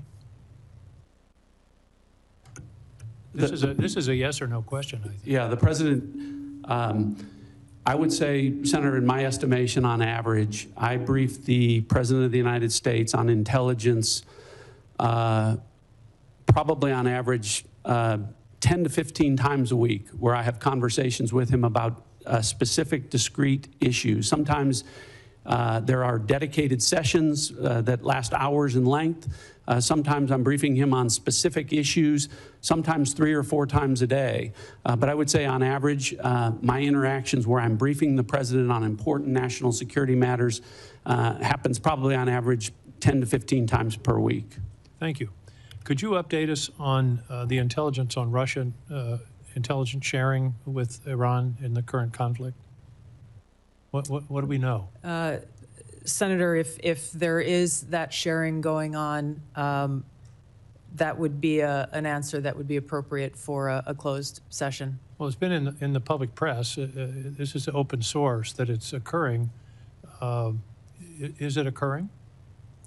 Again, if it is occurring, that would be an answer appropriate for a closed session. What I can tell you is that according to the Department of War, any support that Iran may be receiving is not inhibiting their operational effects. Okay, that's sort of the first cousin of a yes, I guess. According to intelligence analysis, can regime change or the elimination of the estimated 1,000 pounds of highly enriched uranium be accomplished without boots on the ground? Senator, the discussion about the Iranian nuclear capability, we intend in the closed session to talk about that in great deal. With regards to revealing any information about the ability to do that, I would have to defer that to a closed session. Okay, I'll see you in an hour. Finally, there was very little, if anything, in the report, in the assessment about climate change, and that's been in past reports. There is a lot of discussion about migration. The estimates are that climate migrants, because of the changes in the climate and the atmosphere, and particularly in the center equatorial area of the Earth, will range from 200 million to 1 billion people by 2050. Do you believe that is a national security threat that should be addressed? The Syrian refugees were about 6 million, and they upset the politics of Europe for several years. We're talking about 200 million to 1 billion people on the move. I believe that's something we should be discussing and that the intelligence community should be assessing. Director Gabbard? Yes, Senator, there are a number of drivers of things like migration. It would be an extensive and voluminous annual threat assessment if we included every single one. This annual threat assessment is focused, again, on the priorities laid out by the President's national security strategy and on the effects that we can take action, operational action, to protect U.S. interests. Well, I would suggest combating climate change is something we can take action on. Thank you, Mr. Chairman. On the matter of media reports about Russian or Chinese collaboration with Iran, I would point out that the media is not a classification authority. And that kind of story, whether true or not, might be better suited for the FBI to investigate on whether there's been unlawful disclosures of classified information. I would also say it sounds like something Russia and China would do. Communist Russia used to do it during the Cold War, and Communist China has always done stuff like that.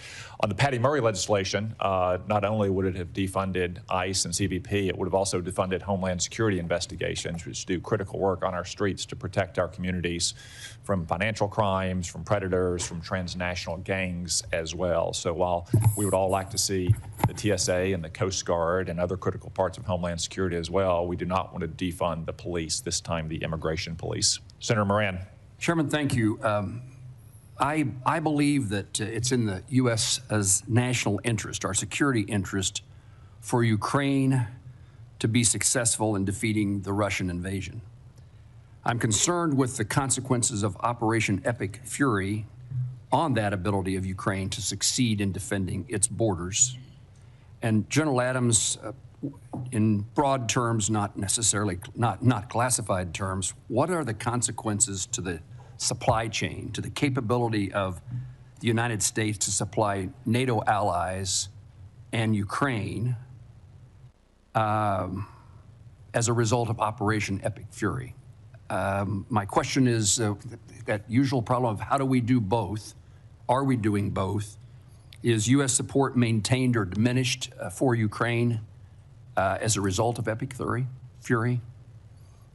Senator, thank you for that question, and we do continue to, beyond Epic Fury, observe what is happening across the world in crises like Russia and Ukraine. Unfortunately for the situation there now, just based on the force composition and the delta between the Russian forces and the Ukrainian forces, the advantage is to the Russians.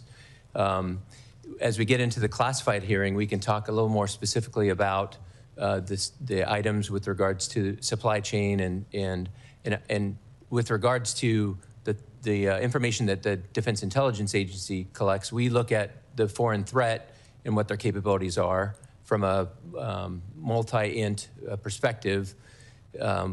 We look a little bit less at friendly capabilities. Now I would defer questions with regards to U.S. supply chain limitations with regards to logistics and the effort that the Secretary of War is having with regards to trying to boost the U.S. Defense Industrial Base. I would defer those to the department to discuss.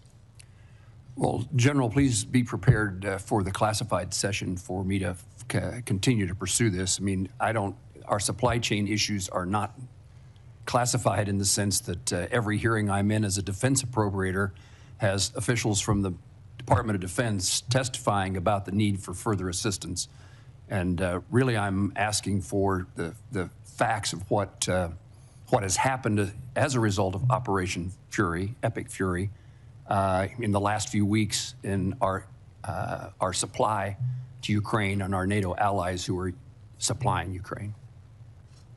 Yes, sir. The department is executing a comprehensive, in fact, the Sec War has gone around the nation to boost the defense industrial base. We know for a fact that we have to increase our defense industrial base capability.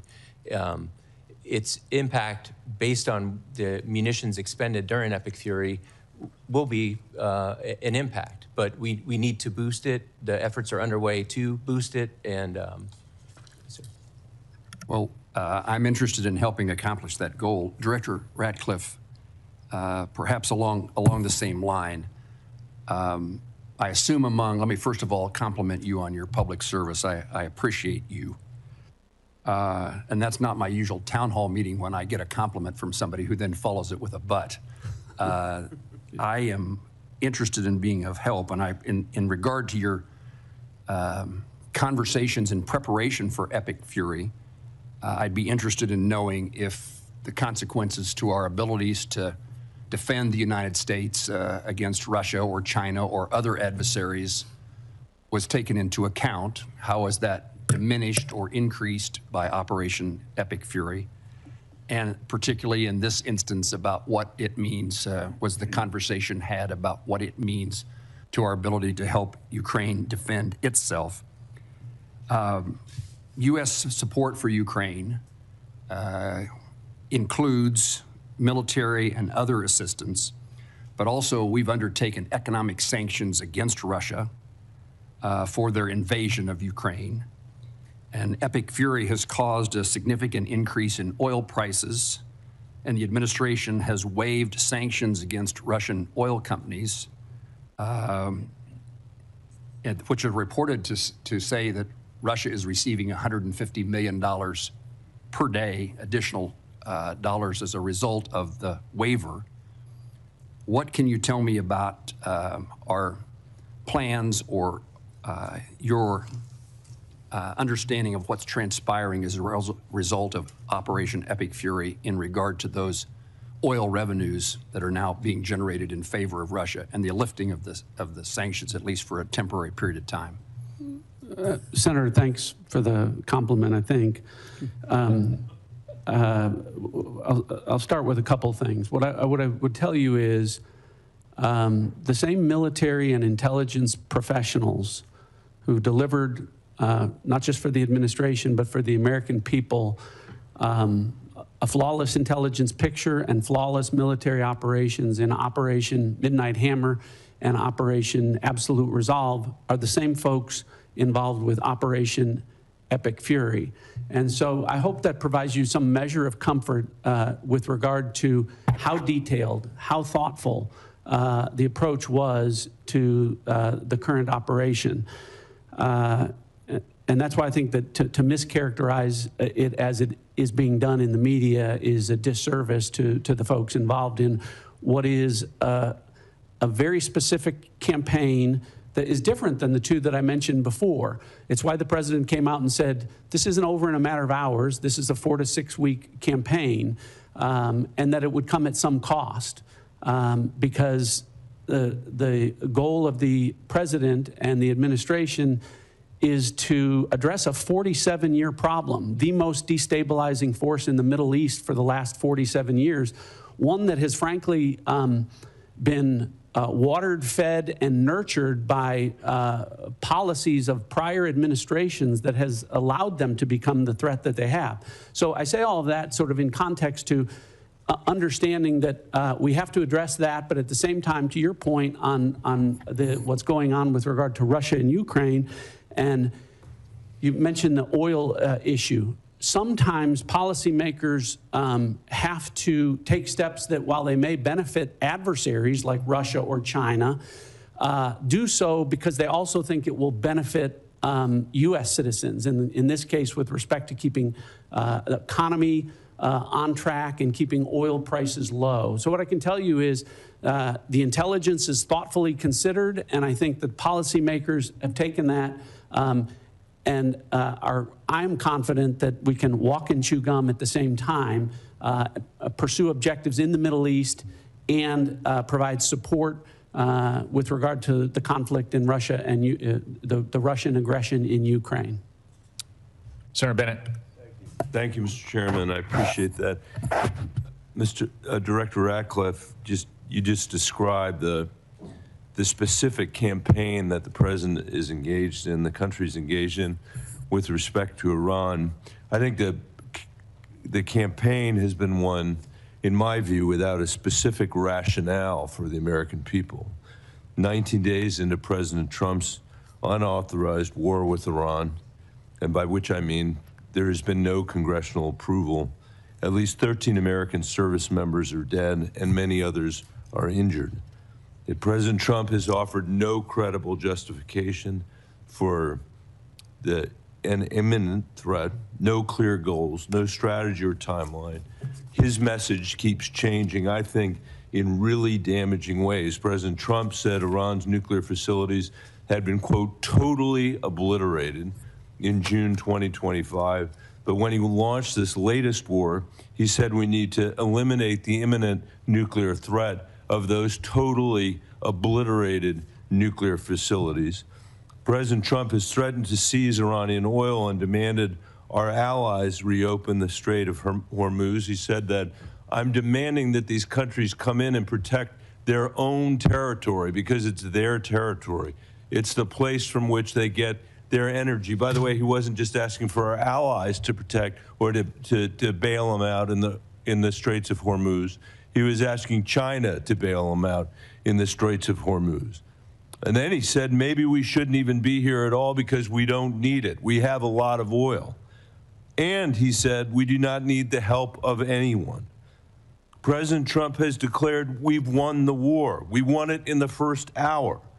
But then he said, we're not leaving until the job is finished. He said that there is practically nothing left to bomb, but then threatened to bomb Iran again, quote, just for fun. I think words that probably have never come out of a military leader in the history of the United States of America.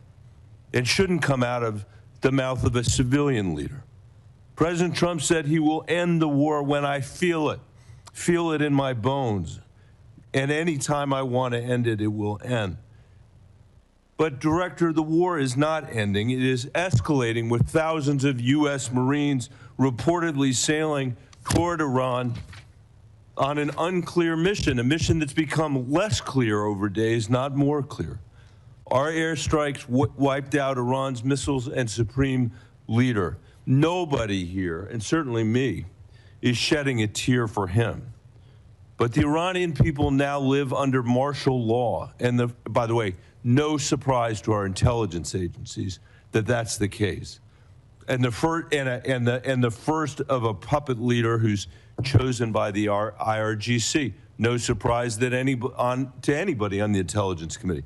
Iran closed the Strait of Hormuz and is holding the global economy hostage. No surprise to anybody who knows anything about U.S. intelligence. Launching drones at our embassies and military bases. No surprise. The president is surprised. Nobody who has looked at our intelligence is surprised. Iran's nuclear program is damaged, to be sure, but it still has a uranium stockpile. We heard today from the DNI at the very beginning of this conversation that the regime is in place and they are going to rebuild their military capabilities, the ones that we are destroying right now. The question I think is raised, Director, about your specific engagement is whether it will become a perpetual war, because what Iran will do is exactly what they have always done, and which the DNI is saying they will do again. In its briefings to the committee, the Intelligence Committee has been clear-eyed about what would happen in the Straits of Hormuz, has been clear-eyed about whether or not our military bases, our embassies, and our personnel in the region would be placed at risk and in harm's way, even though the administration did very little to protect them.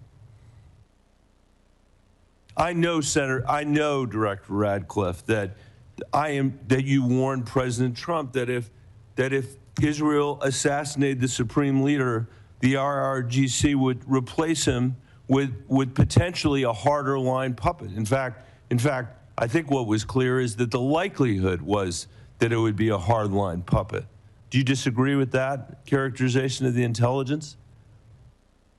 To that specific question, what we knew was, first of all, I guess I have to address up front, so much of what you related in there, the difference between political rhetoric versus... Not political rhetoric. I'm quoting the President of the United States. Political rhetoric versus military... Director, I'll difference between that and military and intelligence execution. But here's the most important thing. You mischaracterized this as saying there aren't clearly defined goals. The defined goals are very clear.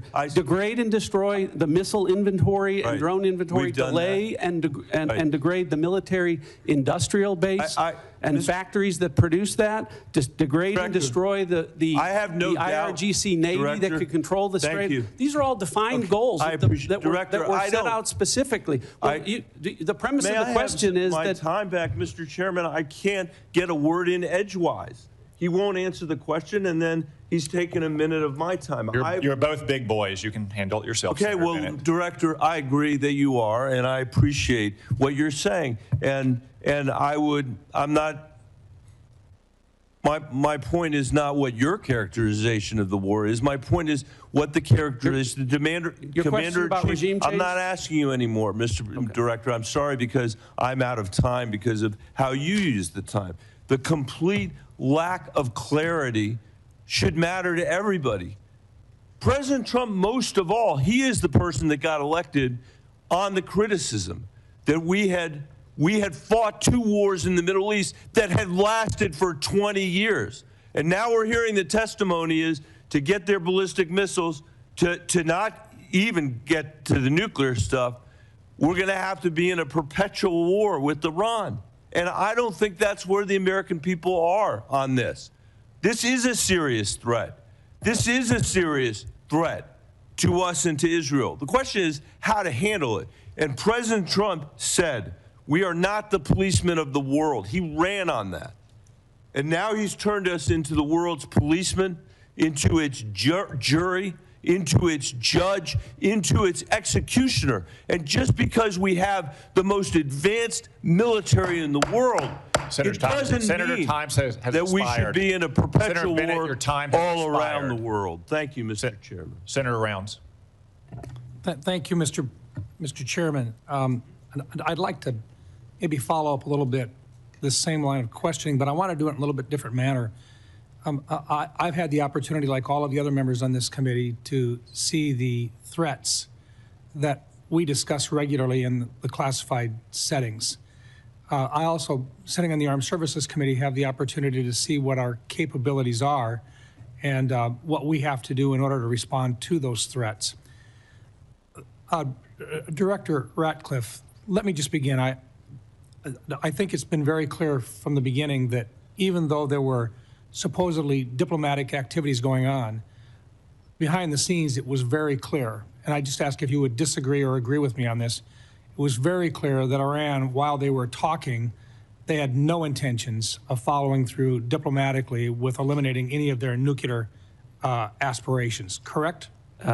Senator, that's correct, and in the classified session we can go into detail, but you've characterized it right. Diplomatically, they were saying one thing.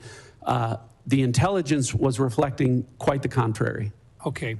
Second of all, with regard to the capabilities, earlier in the 12-day war, a lot of their defensive capabilities had been taken out. Their air defenses had been taken out. The use of our aircraft in that area was safer because those defensive capabilities, most of them had been significantly reduced, meaning our young men and women who are flying those aircraft were safer. Is it fair to say that they were rebuilding their defensive capabilities as well at that time? Yes. So I'll just comment on that. So much is being made. Any characterization that Operation Midnight Hammer was anything but a wild success is wildly inaccurate. As a result of Operation Midnight Hammer, at the time of that, in the preceding 4 years, as is well documented, and admitted to by the Iranians, they enriched uranium at least 440 kilograms at 60% for use that could be used for weapons grade to deliver a nuclear weapon. As a result of Operation Midnight Hammer, we sit here today with Iran having exactly the same amount of enriched uranium to 60%, meaning they have been unwilling and incapable of enriching uranium to 60% as a result of Operation Midnight Hammer. Okay, and let me go on because I think this is an important part of this. You also have to have a way of delivering a weapon. It's fair to say that they have short-term and intermediate-range ballistic missile availability today. Were they building additional short-range and mid-range ballistic missiles? Yes. Were they continuing to develop them? Continuing to develop them and at rates that were alarming. And what about our ability to respond to those? We have very good defensive capabilities, but it takes time for us to build our defensive capabilities. Were they building their offensive capabilities while they were negotiating with us at a faster rate than we could build defensive capabilities? Yes. Were they continuing to work at and deliver additional resources to terrorist organizations that were affiliated with them in the region? Yes. So in other words, while they were supposedly diplomatically working with us during that entire time, they were continuing with regard to their nuclear intentions. They were building additional missile systems to deliver or conventional weapon systems to threaten their neighbors. Their defensive capabilities were going to be increased, making our young men and women at risk when at some point in the future we would have to basically go in and clean the mess up. I think there was an opportunity here, and I think the president made the right choice when he decided at this time that simply for our advantage and for the young men and women that have to go in and do this, that this was a safer time, if there ever is such a thing as a safer time, but the right time for our nation to respond to this threat. Is that an appropriate way of putting it, sir? I agree with that. Thank you. I think the president made the right choice. It is never a good time for a war. But at some point, you've got to look at what your best possibilities are for protecting those young men and women who are in harm's way. Let me move on for just a minute. Director Ratcliffe, let me just ask you this, because there's been a discussion, and we've never been able to talk about this in an unclassified setting, and I recognize it's sensitive, but 60 Minutes there's been a report about Havana syndrome and about individuals who are within the agency and within state departments that have actually had significant illnesses, some attributed, they believe, to outside sources. I don't think we have been able to, in an unclassified setting, at least acknowledge that we take these issues seriously. Is there anything you can share in this unclassified setting to assure the people of the State Department and your agency that this is not something which is being ignored? Thanks for the question. I can. I appreciate the opportunity to address that. Yes, we have to be careful about what we can say, and we can go into further detail in the classified session. But this is something that when I became the director, as you're aware, Senator, there are disparate opinions across the IC about what the cause of these AHIs may or may not be. Otherwise known as Havana syndrome. Well, Havana syndrome, yeah, or AHI. And the question of whether or not they could be the result of a directed energy weapon from a foreign adversary. So when you, having been the DNI, understanding the role of the DNI is to coordinate across the IC when there are disparate opinions among agencies. Director Gabbard and I had a conversation where she agreed that she would undertake a comprehensive review of that issue across the IC to make sure that it is getting the attention that it deserves. And I know that she has undertaken that and will be able to brief you in further detail in the classified session. Thank you. And one last thought, this is only a comment, but to General Hartman, your time in service has been very, very special. Working with you on the Cyber Security Subcommittee of the Armed Services Committee, I commend you for everything you have done. You are truly a hero, and you have served your country very, very well. Thank you for your service. Thank you, Senator. Thank you, Mr. Chairman. Senator Kelly. Thank you, Mr. Chairman, and thank you for being here today to all of our witnesses. So for more than a decade, the United States has tried to make a pivot to Asia in its national defense strategy in order to confront significant threats from China. For years, administrations of both parties have identified China as the top threat facing our country and worked to build relationships across Asia and deter Chinese aggression.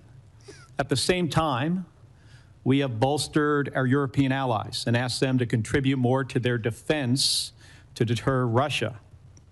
Directors Gabbard and Ratcliffe, would you agree that China and Russia are our primary geopolitical rivals?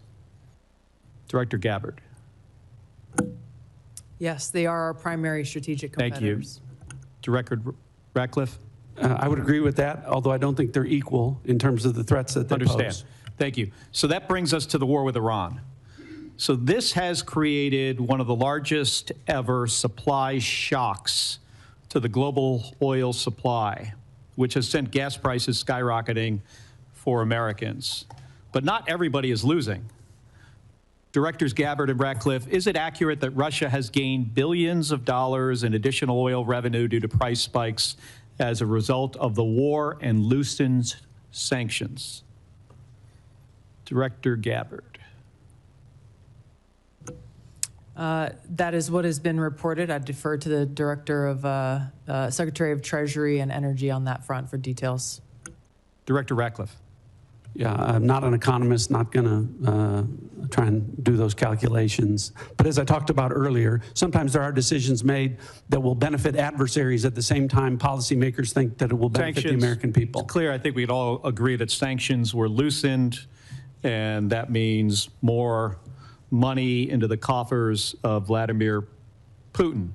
Would you agree that if he has more funding, he is likely to put that to his war effort against Ukraine? Director Gabbard. I would defer to an actual intelligence assessment on what they would believe his intentions are. Director Ratcliffe? Yeah, I wouldn't speculate on that. Wouldn't speculate? Okay. Okay. And is it accurate that China is continuing to receive preferential oil flows from Iran despite the conflict as Iran allows its own tankers to transit the strait? Director Gabbard? I'm going to go back and forth between the two of you. There has been some reporting of China, India, and other countries being able to move their tankers through the strait. However, it is unclear the volume or the measure of that. Okay, so it sounds like it's accurate. Thank you. I'm going to move on. Director Gabbard, you tweeted yesterday that President Trump concluded there was an imminent threat and made a decision to attack Iran after carefully reviewing all of the information before him. I think the country deserves to know what the information was. I'm going to ask a series of questions and just want a yes or no.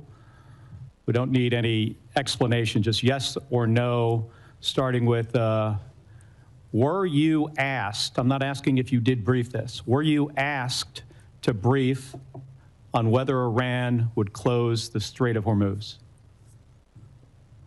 I'm not going to comment on what the president did or didn't ask me on any topic. I'm not asking if you briefed it. I'm just asking if there was a request I understand by the White House. Director Ratcliffe, were you asked to brief on whether Iran would close the Strait of Hormuz?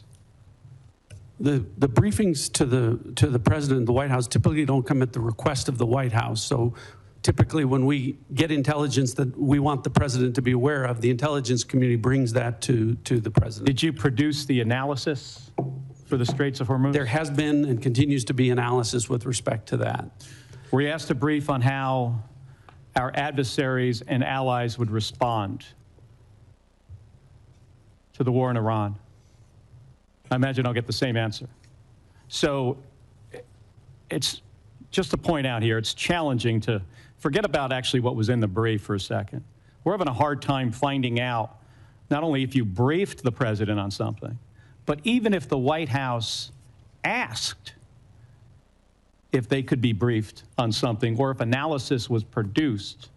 So I just want to point out here, this is about 6 days. Can I comment on Yes. that? Yes. I go back to the point. It's the same approach that we took to the prior operations, which, to your credit, Senator, you have praised the intelligence and military communities in Operation Midnight Hammer and Operation Absolute Resolve. It's the same approach and the same professionals in terms of how they approached this particular operation. We're trying to figure out if the president knew what the downside was of the Strait of Hormuz being closed. And I'm having a hard time finding out whether the White House asked or whether there was a brief, whether the president knew. Did he know this was going to happen, or did he just disregard it? And I just want to point out something that was released about 6 days ago. This is a fundraising email from the president of the United States. And in this email here, where there's multiple links to donate money, it says, as a national security briefing member, you'll receive my private national security briefings. Director Gabbard or Director Ratcliffe, do you think the public should be able to, supporters of the president should be able to pay and receive his private national security briefings? I assume these are briefings, Director Ratcliffe, that you provide to the president that is now going to be provided to somebody who makes a regardless donation. of what that I don't know what that document is, but regardless of what it says, it didn't happen. Oh, no, this is new. But what I'm telling you is that the Hatch Act would prevent me from in an apolitical role from engaging in that. I'm not aware that anything like that happened. Yeah, this says unfiltered updates. So, Director Gabbard, do you have any comment on whether unfiltered updates of private national security briefings should be made to individuals that donate to the president? I'm not familiar with that document, and It's been made very public 6 days ago. We'll get you a copy here because I agree with you, Director Ratcliffe, that the Hatch Act should prohibit this type of conduct. Thank you. Senator Lankford joins us from what I gather is a very exciting confirmation hearing for Senator Mullen. It is, actually. For all of you, thank you. Thank you for the time that you give to the country to be able to serve, for your families and the sacrifice that you make to be able to do this, and all the professionals that work around you. Please pass on our gratitude to them because they work incredibly hard and difficult tasks in this. I want to talk about something that's a little closer to home on this. A lot of Oklahomans I talk to, and quite frankly, folks even outside the state on it, when they think about threats, as strange as this may sound to those of us that deal with missiles and ballistics, they think about the threat to their family and to their income and to who they are. And a lot of it is international scammers that are now reaching into the United States to be able to gather data or to be able to steal money from them. AI has accelerated this dramatically, and I know the Worldwide Threats has mentioned this and some of the challenges that we face on it, but the challenge is getting bigger. FBI had noted that in 2024, it was almost $17 billion that was assumed lost to scammers, a lot of those internationals. Some estimates are as high as $50 billion on it. AI continues to be able to accelerate the capabilities on it. OpenAI even noted now that they're putting online ads saying, if you've been scammed, here's a way to recover your money. And that is actually a scam. It's taking them to a fake FBI page where they can then turn in and to say, if you've been scammed, here's how the FBI is going to actually come help you to recover it. But even that page is fake, and they're going to be able to steal their information. This is accelerating at a pace that's pretty dramatic with the use of AI on this. Director Patel, I know that you guys are on it. I know that there's multiple entities on it, but this is a big challenge. And a lot of Americans are very, very concerned about the threat to their families. They may have their parents that are more vulnerable at this time and being targeted. How do we take some of this on to be able to confront what's happening online, to be able to attack people and to be able to scam them? Thank you, Senator. And it's with any other high priority operation that the FBI runs, whether it's CI/CT or we're talking about scamming and scam centers here. One, you have to drown and get online with your online covert employees and platforms, and we've increased funding. And we've also, what we've done strategically is move people out of Washington, D.C. on the intel analyst front and the support staff front to places like Oklahoma. Actually, every single state across the country has received a plus up because of that. And what we've created is the Internet Crime Complaint Center, the IC3, which I know you're familiar with and reference. So what we're doing on the homeland is going out into the streets of America, on the online platforms in America, and shutting down those networks and shutting down the capability of AI to interfere. But I think the bigger term project, what we're doing overseas, that's the key to this. Right. The scam center compounds are largely located in Cambodia and Burma and on the Thai border. I've already engaged with the premiers of each and every one of those countries. We've done so to switch off access to the internet with those governments to make sure that those compounds, they're literal compounds that are being built, and we can get into that in the classified center, that are fleecing Americans and senior citizens all the way from Southeast Asia because they are backed by the CCP to build those compounds because they know it's going to hurt everyday Americans. So us, which we have successfully already eliminated and scuttled, numerous compounds in Cambodia and Burma and Thailand, is the big picture, the big part of the lift overseas. What we're going to do is go into those countries and shut down every single scam center compound. Which is very helpful, and every American is thinking about this and talking about it. Director Patel, I'm going to stay with you. The counter-narcotics work has been phenomenal in the past year and a half. The amount of methamphetamine and fentanyl that have been seized coming across our border has been dramatic, and that has a real effect to what's actually coming at families in my state on it. What I'm interested in is, how are you partnering with local law enforcement to continue to accelerate this process? What does that look like for FBI? Absolutely, Senator. The counter-narcotic mission can't be complete without state and local law enforcement. So we are embedding more task force officers across the country on the specific counter-narcotics mission. We've also stood up with our interagency partners in Tucson, Arizona, the Southern Border Intelligence Center, specifically on the counter-narcotic mission, so that we can utilize the Department of War and interagency capabilities on the law enforcement front. That's why we seized enough fentanyl in 2025 to kill 178 million Americans. That's a 31% increase year over year. And here's a statistic that everybody should be proud of. Opioid overdose deaths from last year dropped 20 points. 20 points from across the country. And in Oklahoma specifically, Senator, we seized enough kilograms of cocaine to include a 232% increase in the state of Oklahoma alone, and enough fentanyl to kill 500,000 Oklahomans. We can't do that unless we have great police partnerships, which has been a priority of mine, which is why I've embedded police officers here at headquarters from around the country to make sure we have that connectivity. And I've shortened the task force officer onboarding pipeline from 1 to 2 years to 90 days. We need them. Yeah, we do. Director Ratcliffe, the annual threat assessment highlights this year the Muslim Brotherhood in particular, and calls out some of their financial and material support on this. That may be surprising to some folks here, but it's not surprising to folks all across the Middle East in the threat that the Muslim Brotherhood continues to pose to so many governments and entities across the world on that. How is the Muslim Brotherhood financing itself and its acts of terrorism? And is there something that we need to do here to be able to make sure that we're protecting Americans in the threat? Senator, I think with regard to the Muslim Brotherhood abroad, we view that just as we do other proxies across the Middle East, the Houthis and other groups. And I can relate to you that the CIA is very focused on the counterterrorism front. You weren't here before. Right.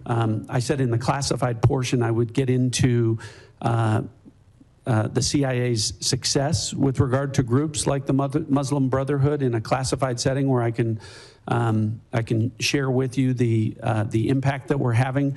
But and across the board with regard to terrorist groups and our counterterrorism activities, I can publicly characterize it as saying we've accomplished more in the last year than in the 4 years of the prior administration combined.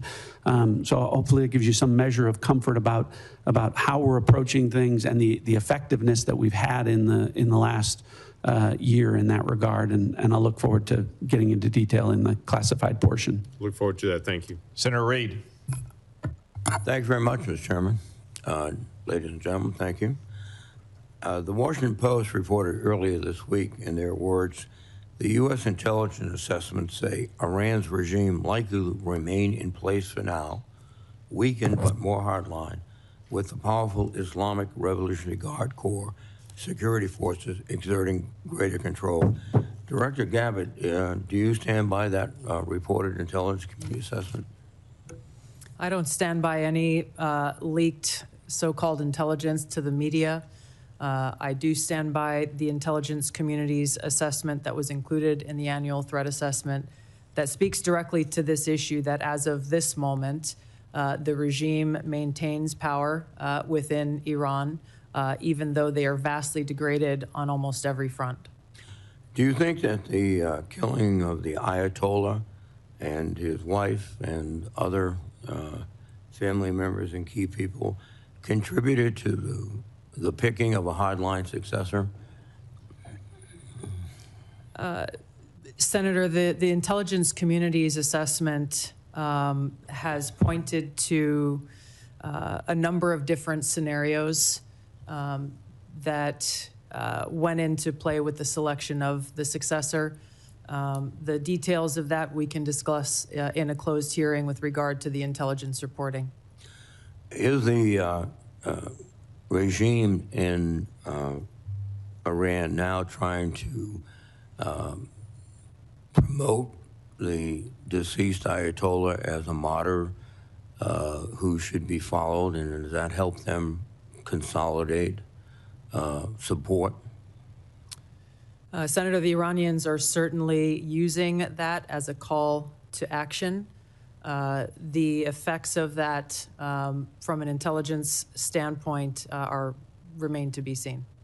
There is a tradition in Shia, though, to honor martyrs. One of their greatest celebrations is the martyrdom of the grandson of Muhammad. Is that correct? That's right. So we might have played into their cultural biases erroneously. General Adams, what conditions do you assess would need to be present to make the regime collapse or necessitate, unconditional surrender? And can it be done with air power alone? Senator, we have at the Defense Intelligence Agency put together a number of scenarios coordinated across the IC with regards to what we would forecast the future would be. One of the There are 4 specific goals that we've been told to track and analyze with regards to the goals of the U.S. Effort. They've been articulated earlier in the hearing, so I won't hammer on those. But with regards to the collapse of the regime, specific perpetuation, like what would precipitate that, we would like to, I would prefer to talk about that in the classified hearing. Well, I understand, but there's a very basic question here. Will air power alone be able to destroy this regime, given the culture, the politics, the temperament of these people? The Iraq-Iran war lasted for 8 years with 1 million casualties. Do you think air power alone will do it? Senator, the capabilities that our joint force brings to bear can accomplish many missions. To forecast exactly what can and can't accomplish this goal, I prefer not to guess or prognosticate on that. Well, I'll recognize your professional position. U.S. Special Envoy Steve Witkoff recently stated that Russian leaders told Trump on a call that they were not sharing intelligence with Iran. Witkoff said, quote, "We can take them at their word." Director Gabbard and Ratcliffe, do you take President Putin at his word? I'll go ahead and answer. No, I don't take Vladimir Putin at his word. Are they providing intelligence to the Iranians? Well, we talked about this before. Yes, sir. In the classified session, what we can go into is that the Iranians are requesting intelligence assistance from Russia, from China, and from other adversaries of the United States, and whether or not those countries are is something we can talk about in the classified portion. But you've made an assessment. You've analyzed traffic communications, and you can... I know the answer and happy to discuss that with you in the classified portion. Yes, sir, go ahead. Go ahead. Thank you. One of the aspects of this is the collateral effects, particularly in Russia and Ukraine. We were just talking about Russia probably or possibly providing intelligence, maybe interfering or inflicting casualties on our forces. Russia is also benefiting from the lifting of sanctions on their ability to sell oil throughout the world. I heard one estimate of a $20 billion surge in their potential revenues. Ukraine, on the other hand, is facing perhaps a disrupted supply chain of missiles and other equipment because they're being devoted to this operation. So, General Adams, can you just give me your impression of the effect of the battle on Russia and Ukraine at the moment, of this battle? Well, from our collections, the effect of the epic fury on the Russian-Ukrainian battle has been indirect, not direct. We do track very carefully what benefits or, as you alluded to, the collateral effects of what we're doing and how it impacts. There is a lot of, from both the Russians and the Chinese, observations of what we're doing and figuring out what they can learn from that. So I think that's a collateral effect as we expose what the joint force displays on the battlefield.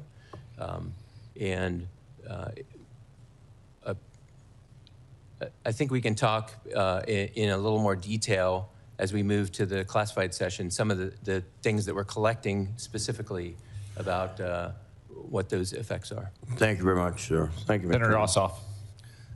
Thank you, Mr. Chairman. Thank you all for being here. Before I ask you a few questions, I want to call everyone's attention again to this fundraising email signed by the President that Senator Kelly mentioned earlier, in which the President of the United States invites his campaign donors to, quote, claim your spot, join now to receive private national security briefings to his political donors, featuring a photo of the president at a dignified transfer ceremony with a flag-draped coffin of an American service member killed in action returning to their family. And the American people need to know that the President of the United States is fundraising for his political campaign and his PAC using images of American service members killed in action, and it's a disgrace. Now, Director Gabbard, I'd like to reground this in your core responsibilities. Under the law, you are responsible for providing national intelligence to the President, correct? Yes. And to the heads of executive branch departments and agencies, yes? Yes. And to the chairman of the Joint Chiefs and senior military commanders? Across the IC, yes. And to the Senate and the House and relevant committees, correct? Yes. And the law states that the national intelligence you provide to Congress, quote, should be timely, objective, and independent of political considerations, correct? Yes. And you noted in your opening statement you're here fulfilling a statutory responsibility and that your testimony, quote, represents the IC's assessment of threats, That's right. correct? That opening statement, as submitted to the committee in advance of this hearing, stated that as a result of last summer's airstrikes, quote, Iran's nuclear enrichment program was obliterated, end quote, correct? That's right. And is that in fact the assessment of the intelligence community? Yes. So the assessment of the intelligence community is that Iran's nuclear enrichment program was obliterated by last summer's airstrikes. Yes. In the opening statement you submitted to the committee last night also stated, quote, there has been no effort since then to try to rebuild their enrichment capability, end quote, correct? That's right. And that's the assessment of the intelligence community. Yes. The White House stated on March 1st of this year that this war was launched and was, quote, a military campaign to eliminate the imminent nuclear threat posed by the Iranian regime, end quote. That's a statement from the White House. Quote, the imminent nuclear threat posed by the Iranian regime. Was it the assessment of the intelligence community that there was an imminent nuclear threat posed by the Iranian regime? The intelligence community assessed that Iran maintained the intention to rebuild and to continue to grow their nuclear enrichment capability. Was it the assessment of the intelligence community that there was a, quote, imminent nuclear threat posed by the Iranian regime, yes or no? Senator, the only person who can determine what is and is not an imminent threat is the president. False. And This he is the made that worldwide. This is the determination. worldwide threats hearing where you present to Congress national intelligence, timely, objective, and independent of political considerations. You've stated today that the intelligence community's assessment is that Iran's nuclear enrichment program was obliterated and that, quote, there had been no efforts since then to try to rebuild their enrichment capability. Was it the intelligence community's assessment that nevertheless, despite this obliteration, there was a, quote, imminent nuclear threat posed by the Iranian regime? Yes or no? It is not the intelligence community's responsibility to determine what is and is not an imminent threat. Okay. That is up to Here's the president the problem. based on a volume no, of information it is precisely, that he receives. it is precisely your responsibility to determine what constitutes a threat to the United States. This is the worldwide threats hearing where, as you noted in your opening testimony, quote, you represent the IC's assessment of threats. You are here to represent the IC's assessment of threats. That's a quote from your own opening statement. And so my question is, as you're here to present the IC's assessment of threats, was it the assessment of the intelligence community that, as the White House claimed on March 1st, there was a, quote, imminent nuclear threat posed by the Iranian regime? Yes or no? Once again, Senator, the intelligence community has provided the inputs that make up this annual threat assessment. You won't answer the question. It is the nature of the imminent threat that the president has to make that determination based on a collection and volume You're here of to be information and timely. intelligence that he is provided with. You're here to be timely, objective, and independent of political considerations. Exactly what I'm doing. No, you're evading a question because to provide a candid response to the committee would contradict a statement from the White House. Let me ask you about your presence in Fulton County on January 28th of this year. You were present at the FBI's raid on the Fulton County Elections Office on January 28th, correct? I was present for part of the FBI exercising a warrant approved by a municipal judge. Yes, and the FBI was there executing, investigation. that warrant to seize ballots and materials associated with the 2020 election, correct? Yes. And are you aware that members of this committee have already opened inquiries into your election-related activities? Yes. And are you aware that your general counsel and deputy general counsel have already provided testimony to this committee regarding those activities? Yes. On February 2nd, you sent a letter to Senator Warner regarding your presence at the raid. Was that letter accurate? I don't recall the exact date, but if I sent a letter that had my signature, it was accurate.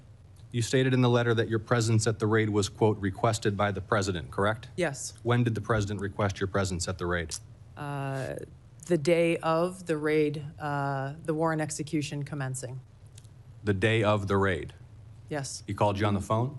I'm not going to disclose how the message was delivered, but it was a request from the president and his administration to go and help oversee this warrant being executed along with the deputy director of the FBI. Is it your role to oversee? And to thank the FBI agents who were conducting Is it your role to oversee the execution of criminal warrants? It is my role, based on statute that Congress has passed, to have oversight over election security, to include counterintelligence. But you said you oversaw the raid, correct? You just testified you oversaw the raid? Portions of it. Okay. Did you handle any ballots or election-related materials? No. You were inside an FBI evidence truck, correct?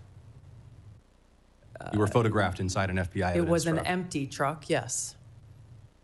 The president stated, quote, you looked at votes that wanted to be checked out. The Is that senator's accurate? time is expired. Did you look at votes as the president Senator stated? Ossoff, your time has expired. You respond can for the have record? her. No, she cannot respond because. No, for the record. Will the director please respond for the record to that question is my I'm happy question. to respond to questions for the record. Thank you, Director Gabbard. Thank you. Vice Chairman? I just want to, not going to go back to this issue. I'm sure we'll address in the closed setting, but I am very disappointed. This is the only one time a year the public gets to hear from you guys in this kind of setting. And the fact that we have repeated public reporting, including a major story in the Wall Street Journal today about China and Russia assisting Iran, which seems obvious and evident, and none of you would confirm that publicly, I think doesn't give the American people the full challenges of this war.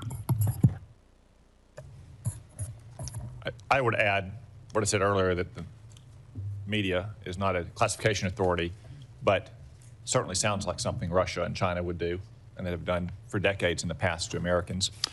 To wrap up a little business here before we adjourn the open session, we will reconvene in 30 minutes in our usual location for the closed session. That's at 12:56 promptly. I do want to note for the record that Senator Young cannot join us. He is at Dover Air Force Base for the dignified transfer of remains for one of our fallen heroes, a Hoosier. And I would invite everyone to join Senator Young in praying for the family and friends of that soldier and all the soldiers who have given their life in the defense of our freedom and security. General Hartman, I want to again acknowledge you, given your impending retirement, since this is your last appearance for the committee. I'm sure you hope, and I'm sure that the thing you'll miss most about your long career in uniform is testifying before Congress. I remind members that questions for the record will be due by the close of business on Friday, March 20, and the audience will remain seated for a moment so that our witnesses and members may exit and proceed promptly to the closed session. This open session is adjourned.